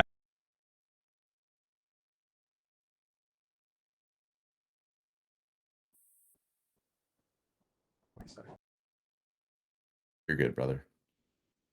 This is great. I'm always lazy about sales stuff, so this is good for me. 1 second, guys. I gotta do something real quick. Oh, you're good, man. Yeah, for our offer, we got like 3 upsells, like stack. We're doing the opposite. We're stacking AOV, and I'm curious kind of what Josh is going to talk about, like especially on the sales side here, because I do see that it's probably like ours is profitable at $1,000 a day. And I know if I want to scale it, like we want to scale it into the negative. And my original thought process on this was like 3K webinar weekly or bi-weekly, run that over and over again. But I do see like the nice thing about the way Josh has this set up with Zach Rosenthal is that if you guys just build the automated funnel, it's so much less work. Because then you just roll people into that and the sales are pretty much all taken care of. Whereas with this, like we have to get our creator to freaking run the webinar. But one thing I will say that Josh kind of hit on is like if you guys if you're and I've done this for clients before and I did it for this offer we're running where if the creator is not good on camera, I kid you not, just start recording record the VSLs, record the upsells. Like I just literally recorded 2 new upsell videos and I'm just like, hey, I'm Zach, I'm the marketing team behind here. And I'm just recording this quick because this guy is like off helping patients or helping clients, right? So if you guys want to just literally jump in and do that stuff, it works so much better and you can iterate a lot faster. I just did this for the 2 upsells and like I took an upsell from a $50 upsell to a $200 upsell by just literally recording my own VSL for it and then changing some of the page. And I took his VSL out and it like it dropped, like the conversion rate dropped, I think by like 10%, but we're making 3 times the amount of money per page view from that. So it's like, Josh, I was just saying like what you're doing on the webinar side that you're doing those is great. And I just encourage people, like, if you want to just go and record, and I've done this, man. Like I had the same thing. Like I had a guy when I was building call funnels back in the day who was just horrific on camera. So I just said, hey, I'm Zach from this guy's marketing team, and like literally recorded the VSL, like recorded everything. And I just did this for the upsells for our funnel because I'm like, I don't want to wait on this guy. Like I'll just say, hey, I'm Zach from the marketing team. I'm working closely. He's busy seeing patients, like, but I wanted to just get this to you because this is something really cool and like just, welcome, basically all that stuff. And it works really good, dude. Like it works really well. So definitely like get involved if you guys are like game to just jump on camera versus waiting for the creator to do shit. Yo, I got a question on that note, Zach, if you don't mind Yep. answering. And you, Josh, as well. Is AI good enough to clone creators yet? And do like longer form VSLs and stuff like that?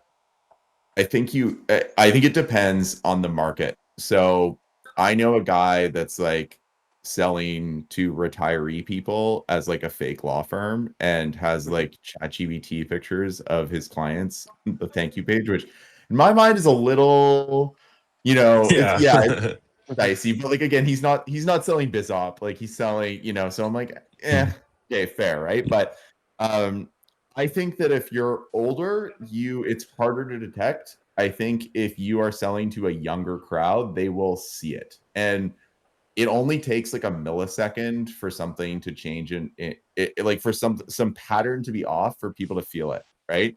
So I think that it's better to be cautiously optimistic with the AI stuff. Like when I see Anik Singal, like he does all his own content with AI, right? And I've seen other people that do this. They literally say like, oh, I'm this person's AI clone. And like, you can see it. Like, it's very, very obvious. You can see it. Yeah.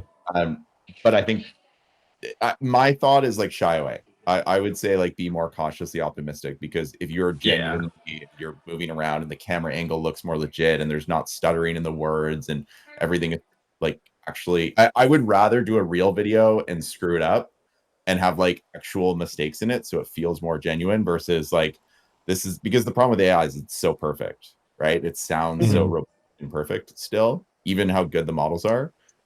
So that's my thought. Josh, maybe you have a different perspective, but yeah, no, I would agree. And like for talking head stuff, we've been able to like hooks, like in our ads, like where I was like bullish on it is like hooks because it's really quick. There's B-roll and it's quick. So if you have B-roll, you can hide it.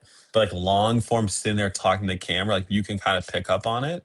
But for sure, voice, you can clone. That's 100% there. That sounds spot on. And then hooks, talking head, movements, if they're moving around or like you're gonna see it. It's not really there yet, but for talking head, it definitely is. And so we've used Sora for hooks and cloning voice. We've used 11 Labs for voice. And then my team found this like open source Chinese model as well, which I don't even remember the name. It's got some weird number. It's like, and I guess it's cheaper too. I can't figure that out. They're deep into that, but there's a lot of open source like Chinese models which are cheaper. But definitely like for ads wise, like you said, waiting for you to fill a bunch of hooks and it's very tiring. Just just clone the hooks at least. And like the voice too, because think if you have the voice and like if it's straight B-roll, if you can do a lot of B-roll stuff, then you can have that part there. But it just depends your market. I think for a lot of expert stuff, because like Shane, are you going to like more trade or like biz op, like expert, or like what would you say like what market are you leaning towards heavier? Some people you work with? I mean, like my experience is mostly like in the biz op market, just like doing traditional Yeah. rep operating stuff. Yeah, so you could get away with like talking after, sit in front of their mic and just talking. It's not like health where they're doing stretches and movements, all this stuff. Like it's Mhm. pretty close there. And then yeah, I'll send a recording of one of these the webinar calls so you guys see how you do it. I frame myself as the lead of customer success inside a company, which I do oversee the support team. So it kind of fits in the job description. And so I'm also inside the membership group. Like I went as far as for my health offer, I became one of his clients and went through it and had before and after pictures and my own journey. Like I went like Jason Fladlin did because I love what he did. He like uses all his client stuff and becomes a customer, and then he's a spokesperson for them. So like they only come on at the end to answer questions. He's like the spokesperson. So I was like, bro, then I can just control and have more control over it. So now inside like the membership group, people see me as like a micro authority because I'm like posting when I'm doing the movements and updating and like motivating, encouraging, and showing before and after. It's like no one bats an eye that like for the hour and 30-minute long webinar that I'm talking for 60 minutes of it. Like no one they're like, oh yeah, like it makes sense. And so I just have that there and I just reframe and introduce myself. And obviously if you can have your expert pass authority and be like, hey, this is Zach, he's my da da da, and he'll be helping out today. And people are like, okay, cool. So you can definitely run those calls for your people. So all right, last two things here, and then we'll do some more Q&A. And then again, a lot of the technical step-by-step stuff, again, AI does that. SOP, I'll send that to you guys afterwards. But I just wanted to just overview because it's all good stuff for you guys to just hold on to as you're going through it. Okay, this one here, the outbound setters and membership CTAs. Outbound setter in some markets go crazy and help a ton, huge lift. Some markets answer rate's just really low. For me in my market, since we work with a lot of people that have a desk job and they work like a white collar job, they're usually busy during the day. So our outbound dials don't hit super well during the day, but they work later in the day. And so other markets, so like depending on their job, if they have a job where they can answer calls more, like solo entrepreneurs or stay-at-home moms, like the answer rate's going to go crazy. It's just for our market, that's not the case right now, but I've seen it across other ones where it's huge. So if you can deploy outbound setters later into the process, again, this would probably be like way later on when you've already kind of validated stuff and you've hired a Zach Ross and a come and they would deploy that. But that's huge. And in the meantime, make sure you have CTAs under every single video linked to your backend VSL or just a VSL getting people to book a call if they haven't already. So that they're constantly seeing the pitch. And then inside your videos, try to tie in small call to actions, whether it's in the product docs or like your person talking and like mentioning the high ticket offer on the back end. So like if I were to do that here with you guys, let's say I had an offer called like a certified extension officer up level. I don't know what the heck. Or like let's say like I was host. I would just be mentioning. I'd be like, yeah, like in up level we do this and this, or we're helping people do this and this. Then you guys are like, what's up level? And you'll like kind of be curious. So you want to kind of bait people in that way with your content too. So that's another place we would send. Josh, I got a question for you, brother. Yeah, dude. Go ahead. Okay, so you're saying the outbound team should not be pushing for the sales call. They should instead be pushing for the webinar. No. They should be pushing for the sales call and then downsell the webinar if they don't want to book because it's like Okay, they may got want it. to connect with our person more. So we added to our talking track. We were like, all right, if you can't get them to book, turn it into more of like an onboarding, like customer service. Like, hey, are you registered for our webinar? No. Oh, where's the link? Oh yeah, it's happening this day. Like, why don't you add that to your calendar? You'll get to meet with so and so, the expert, answer all your questions, and talk more about what it looked like to work with them one on one. But you can jump on that call and do that. So Okay, that's like the makes sense. backup, but we're still going for the call. They're triaging same as normal outbound if it's a VSL funnel. Gotcha. Last one, thou shalt validate, optimize, and then scale with discipline. So this is like, again, guys, when it comes to like campaigns and like when you're scaling your offer, it's so dynamic on like when to do what and what the numbers are. And it's always like, at what point do I do it? And like, it is very unique. But this is like after doing dozens and dozens of these campaigns, I feel like I've have benchmarks or I feel like this is very templated enough to kind of give you an idea. So I feel like there's like three phases I go through. The first phase is we just need to validate the front end. We just need to get buyers in the door. So my internal goal is to get to 10 to 15 units a day. Normally, spend wise at this level, we're starting with 500 to 1,000. When I first started, I was starting at $50. So again, budgets range are different. You can always ramp it up. I know with our current health offer, it's spending 4K a day. We started at 100 a day when we first published him. So at 100 a day, we are getting around 2 to 3 customers a day. And it was enough to kind of get some volume in the door and get some validation and signal to us that people are willing to buy the offer, and it really held. But what we're trying to see is like consistency. Do we have a baseline CPA that we can go off? If you're having some days zero for like two, if you're getting zero sales for like 2 or 3 days, sale 0 0, it's like, okay, something's wrong with the offer, the ads, we need to fix it. But with low ticket, you'll know right away, first day, second day, do we have momentum? And momentum means, are you getting sales? Like, it's like ecom. We're not like, it's a high ticket via cell phone where you have to wait 7 days till someone closes. You know if it's hitting or not. And so if you're not getting sales, then we can work backwards and be like, okay, where is it stopping? Is that the ad level? Is that this? Is that that? And I have a GPT inside of Chat GPT that I need to move over to Claude Skills. I'll do that for you guys, but just knows the benchmarks of the funnel and can help you identify that. But normally we're just looking for the consistency there. So our KPIs to hit are 3 to 6% conversion rate on the sales page. If you're just starting out, it'll probably be 3. If you're not hitting that, we need to either fix the offer messaging. The ads usually are the biggest issue, headline, and some of the copy there. And then what we're looking for is consistency for a week or two before we start going crazy on like upping spend. We just want to know we can hold this CPA for longer than a 7-day period. Now, the next stage is once we validate the front end, we need to optimize the back end. So at this point, we're getting in buyers every single day. We need to make money. So now we need to see, all right, are we booking 20% of the calls? Are 75% of them showing? Are we closing? Are like, how is the lead quality? And so this is where we're talking to the sales team. How's the lead quality? Are we sending the right people?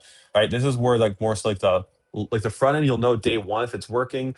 The sales process, it'll take a few more days because you have to see the like volume of calls coming through.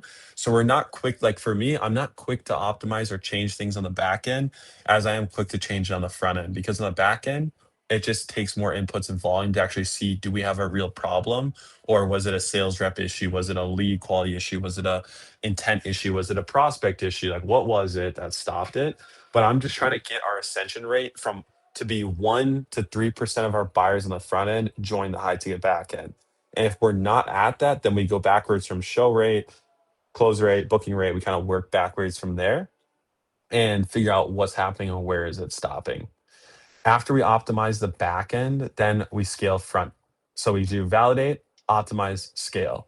Scale means increase your ad spend. Go into Ads Manager, type in a new number that's bigger than the number before, upload more creatives off the winning ones that you have and new concepts, and pressure test the process. See, hey, when we spend more, are we getting into a new pocket of the market that is more unaware who we are? Do they still buy? Do they still ascend? How does that work?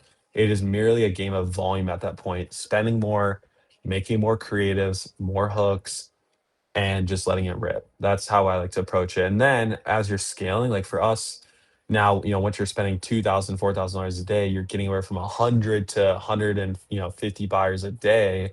You're going to be booking, depending on qualify, you're booking 20% of them onto the calendar. Like the feedback cycle is going to be much faster. But just know if you have lower spend, don't be coming to anybody and being like, hey, I've only ran for 1 or 2 days. We didn't close one on the back end. What's going on? It's like, just know if you spend lower, it's going to take longer to get data. Simple as that. So it's hard to make a good hypothesis on what to do. Now, you might be thinking, Josh, when should I expect our first close to come in? Historically speaking, when I work with consulting clients and myself, usually what I've seen is it takes 50 to 100 buyers before you on the front end before you see your first high ticket back end sale. That's just like, and you can chalk it up to whatever. There's a lot of variables for how that can be. I did have one guy who had 30 front end buyers. He got 2 closes, and that was awesome. But again, you're gonna have to work out some kinks, and obviously it's like you don't know the lead quality coming through yet, and it's a new funnel, so you got to give it some time. But for me, I'm like, okay, if we're 100 buyers deep on the front end, we're booking calls and all the KPIs are holding up, like we should know where the bottleneck is by 100 front end buyers. So don't be fast to change stuff on the back end until we have 100 buyers through the door. Now, this is very technical. It's better to just deal with the bottleneck when you deal with the bottleneck when it comes up. Don't stress about this yet. You will have it in front of you and you'll have to solve for it. Just like now, like right now I'm solving for a 2% ascension rate when I need 3 to 4. But when I first launched my funnel, I wasn't stressing about that. I was like, I just need to get to that point and figure it out. And so you just need to get to that point. You have all the tools, the people available to you to help you get past it. So just speed run your way to solving, like getting to the point where you need to solve these problems and deal with it then. So those are the 10 commandments of building a low ticket call funnel, or what I build for my clients. Again, this whole process is already SOP'd out inside of ClickUp, which I'll be sending to you guys after this. And then obviously the skills, we pretty much I'll get all the skills rolled out to you guys that we currently have now.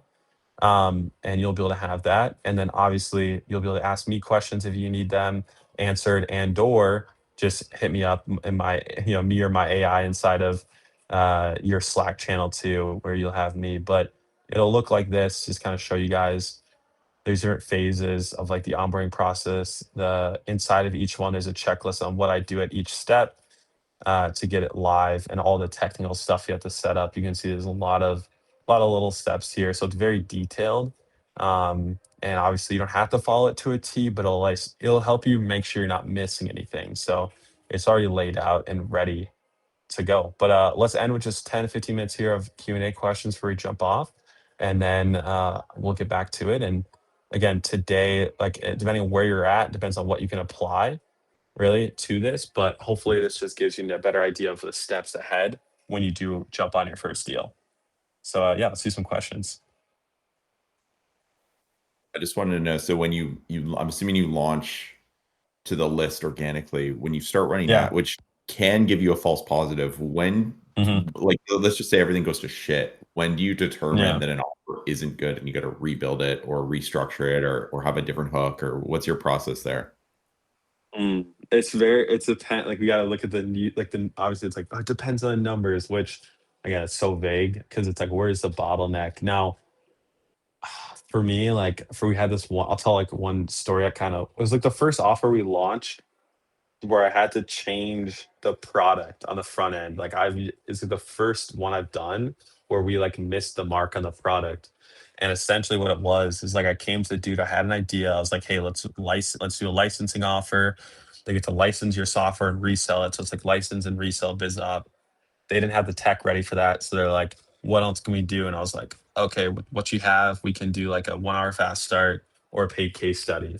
So we did that and we tried to run that to the market, and it was just not hitting. And what I mean by not hitting was it was at like a 1.5 conversion rate on the front end, which is disgusting.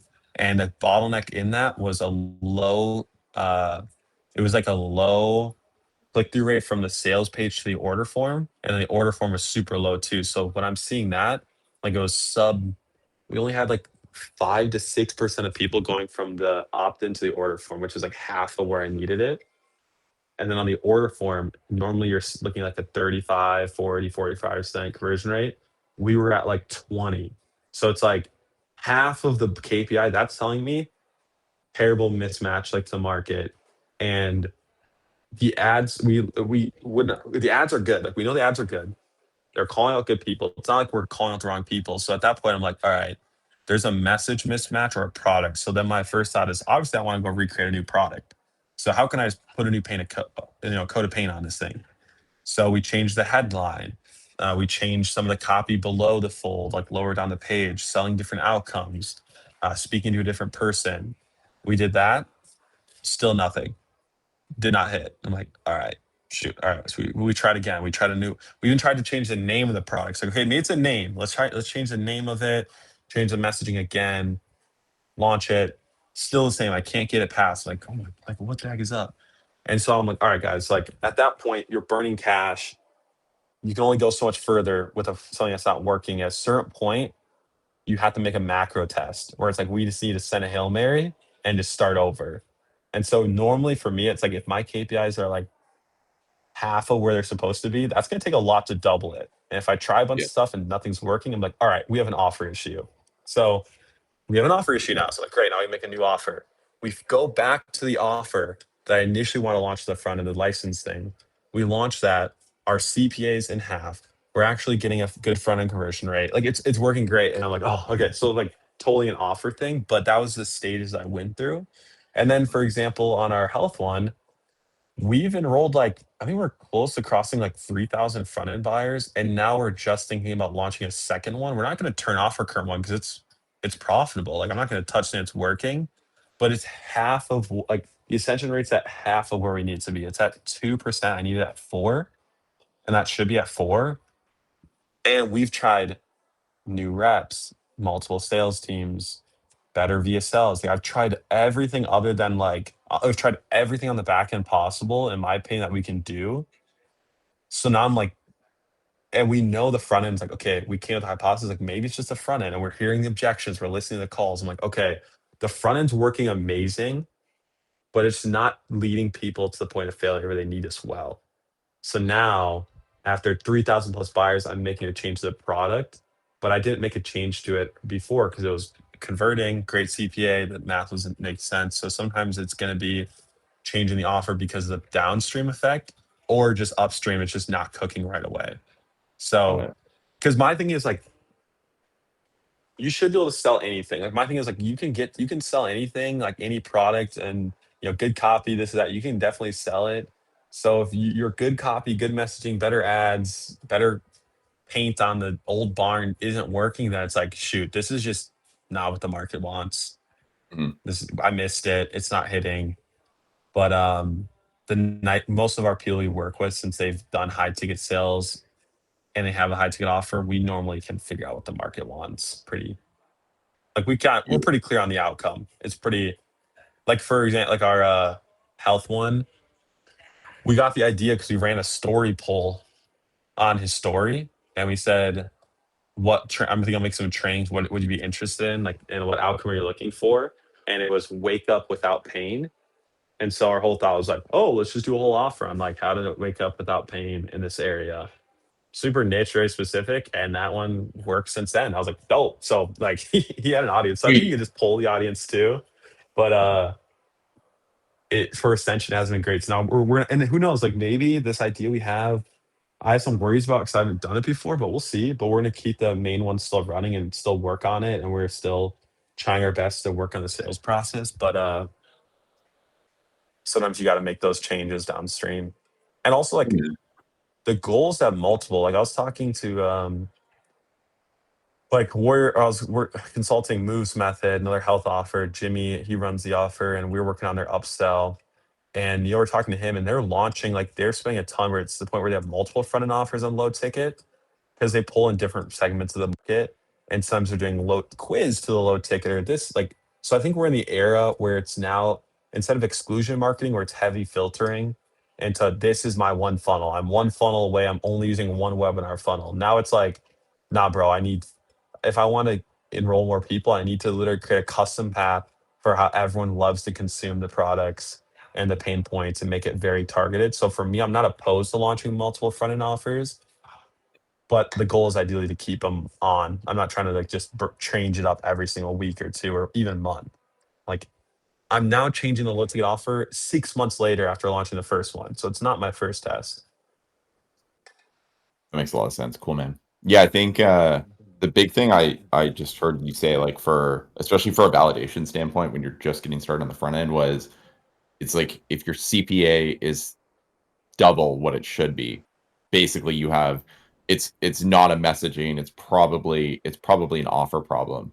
But if it's like a little bit off, it's probably just something to do with the messaging or something on there, right? Like, yeah, that makes sense. Cool. Yes, it's like again, and then obviously it's like if let's say it is half, and it's like, oh shoot, okay, what's going on? That's where it's good to have some people review your ads and just see, because like when you're first starting out, if you've never done ads before, maybe you've never done low ticket funnel, you might just have something in your funnel that's just like just really big thorn in the side that's just freaking it up, and we got to fix like. And I'm like, oh yeah, it's not working, dude, because you're just completely missing the mark here, and you just made like usually that happens when I'm consulting people. They like made up their own funnel template and like just He just freestyled it. And I was like, what did you do? And so it's pretty easy fix. I'm like, yeah, dude, this sucks because this, and this. Other times it's like, all right, it's not that bad.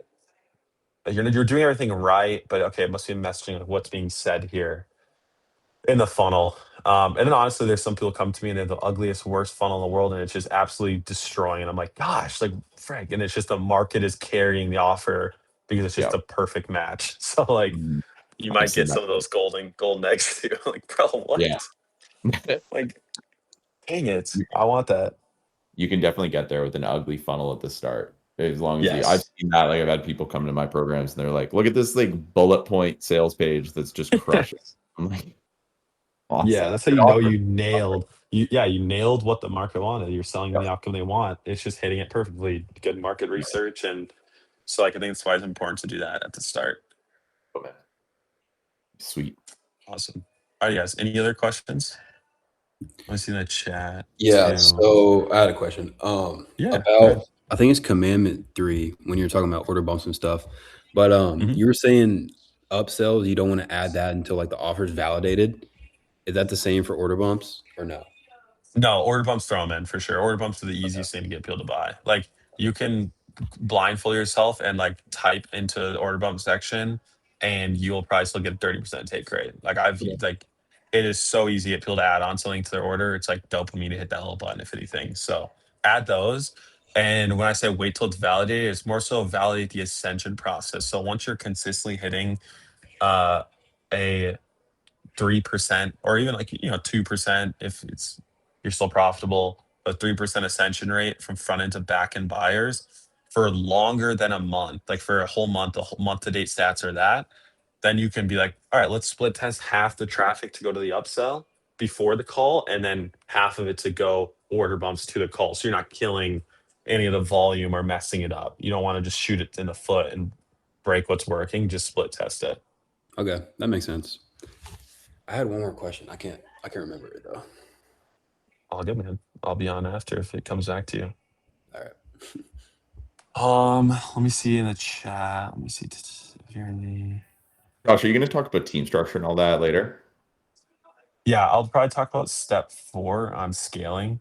I think that really comes into that. My team structure right now, just kind of rip on it though if they're curious. For the deal I'm in now, I obviously passed it off to one of my unofficially certified students from Offer Publisher. And so he was kind of going to be operator, CMO, copywriter, just like operate full thing in the trenches, right? Under him, he decided to bring in almost like a marketing ops kind of with him, who's more of the technical side of things and more of a media buyer. So it was him, and then under him, he had his like media buyer marketing operations, who did tech, the tracking, all that kind of stuff in there, scheduling the campaigns. And then we had a tech VA. So like a VA that's just like very part-time, does not do much, is available when you need them, who does like all the high level stuff and anything that's like tech wise, links and scheduling emails and doing all of that. And so that's what they have there. And then we brought in there's a VA who helps load up ads. Since we're ripping so many creatives, they want to bring a VA to upload ads. So those I don't talk or communicate to those people. They're not in the leadership meetings. It's just me. I would say our creative director and copywriter, or like creative director and strategy, our marketing ops. That's the marketing team, like the higher up. And then obviously Zach is sales team. So Zach has all those people in the reps. I don't talk or know what they're doing 100%. Like I don't know. I don't have a sales team meeting. I don't talk to the reps. And then obviously like the creator who's the expert. So when we're on a call brainstorming stuff, it's me, creative manager and direct like lead a strategy. I'd say junior CMO, and then the marketing ops, Zach, creator. That's it. Sweet. Are And these then people, are you paying them salary? Are you paying them monthly? Are you paying them a percentage? the Like what? the VAs all have their monthly. Oh yeah, also my executive assistant, but she's on all my projects, so it's not just this one deal. But the operators are all percentage because they're coming in just like how we would with the deal. So they're all operating as Ascension officers, and then the VAs get paid hourly. And then if we were to hire, like we've hired a funnel builder to design stuff one time, like mock us before we had AI, so that was one off. We hired a guy to do Fahir something from the NHV to do some sort of tracking thing, which I don't know if that actually helped us or not, but we had to pay him one time, and so that's just like a shared expense between us all. But other than that, like our biggest overhead is just ad spend. Yeah. So, Amen. but I definitely think like for if you guys are obviously operating your deals or ripping like the start, like my first deals, I just like did everything myself to keep as much percentage possible because at this stage you're just trying to get as much cash flow in the door for you and yourself to kind of like make this a profitable business. So like the only reason why like for me like I would pass and like give a good stake to like the certified person I place is because for me like I knew what role I can operate well in, and obviously I had other deals that I was working on. So I was like, yeah, like hey, I've trained you up, like let's try this out and put you in. And so and I just oversee and kind of manage it. But if I'm in the trenches doing any of the actual trench work, like you deserve a higher percentage. So like I just kept in my early deals, I did it all. I would set up the funnels and they looked ugly and they're nasty and just got through it and learned how to run ads and whatever. And I think it's even easier now with AI. Like before I actually had like write copy by hand and like actually do that. Now I'm just don't have to stuff like it's like I don't know. It's really just strategy at this point. It's like leading the team outcomes and looking at numbers and stuff. Like a lot of this stuff really is just like AI is there for writing it. But obviously you just gotta make sure you know the market well and do your research. I think that's where most of my time goes to now is like understanding my market well. Even when I have AI researching, I'm still reading it all and like seeing like does this line up? So yeah, that's kind of the team structure right now. So once I do use Hyros, we did, but then we had like the guy we pay for our tracking bills, like our own custom one. So like we don't need it anymore. So we canceled the monthly. How do you go about making creatives? You write the scripts using AI, hire editors. Yeah. So, oh yeah, editors is a big one too for video. So that's another thing that we pay one off is video editors. The scripts are written by AI, the creator films them, and the editor edits them. Usually per video, it's anywhere from 20, like we paid like $20 a video, $30 a video. You could, that's usually the easiest way to kind of keep your at a set cost. And then how many creatives do you pump out? At the start, we do a ton of statics. We just did like a ton of statics at the start. And so we didn't do videos, but as videos go on, I think we're launching or testing around 5 to 10 new videos a week right now in campaigns. So as you spend more, you'll scale it up, but don't worry about that. Normally it's just like new hooks to throw it in there. So yeah, we'll talk more of that too in the launching side of things and the ads, and I'll show you guys like I have an SOP on like what we do for ads and big caps and stuff. All right, I'll do a couple more questions. I got to jump to another call and make sure I upload all the stuff for you. Where do you find the best graphic designers, editors? I heard two, both need a lot of direction. I try to poach some for other people and ask who their designers are. And you just do test projects. Like you give them a test project with barely instructions, see what they come back with. If it's good, they can think for themselves.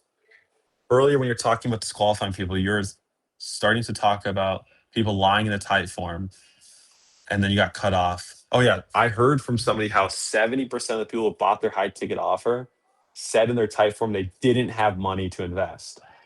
So it's like I don't like type form. It's like you want to find a way to like double qualify them. That's why you want to like push them to another person to talk to.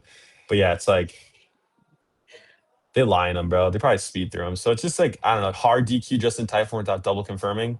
It's risky. Cool, guys. Alrighty. Well, I'll be uploading this. Obviously, I'll upload right away. You guys will see the ClickUp SOP, the skills as they roll out. I think I can just upload them to WAP in the course area so you guys can add that to your Claude. Hopefully, you guys learned something new. Make sure to go watch those calls, examples of me pitching deals to people. I have a bunch more calls on my calendar this week, some with people you guys have brought to me that I'm going to come on with and help close for you, as well as people I'm evaluating from the website. So excited to pass those off once we get you guys certified. And yeah, just run any deals by me. Ask me any questions. I'm always in Slack. My AI is in Slack if I am not awake. So you can always ask that too. But I appreciate you guys a ton and super excited to get you guys certified and crushing on your deals. I'll see you later.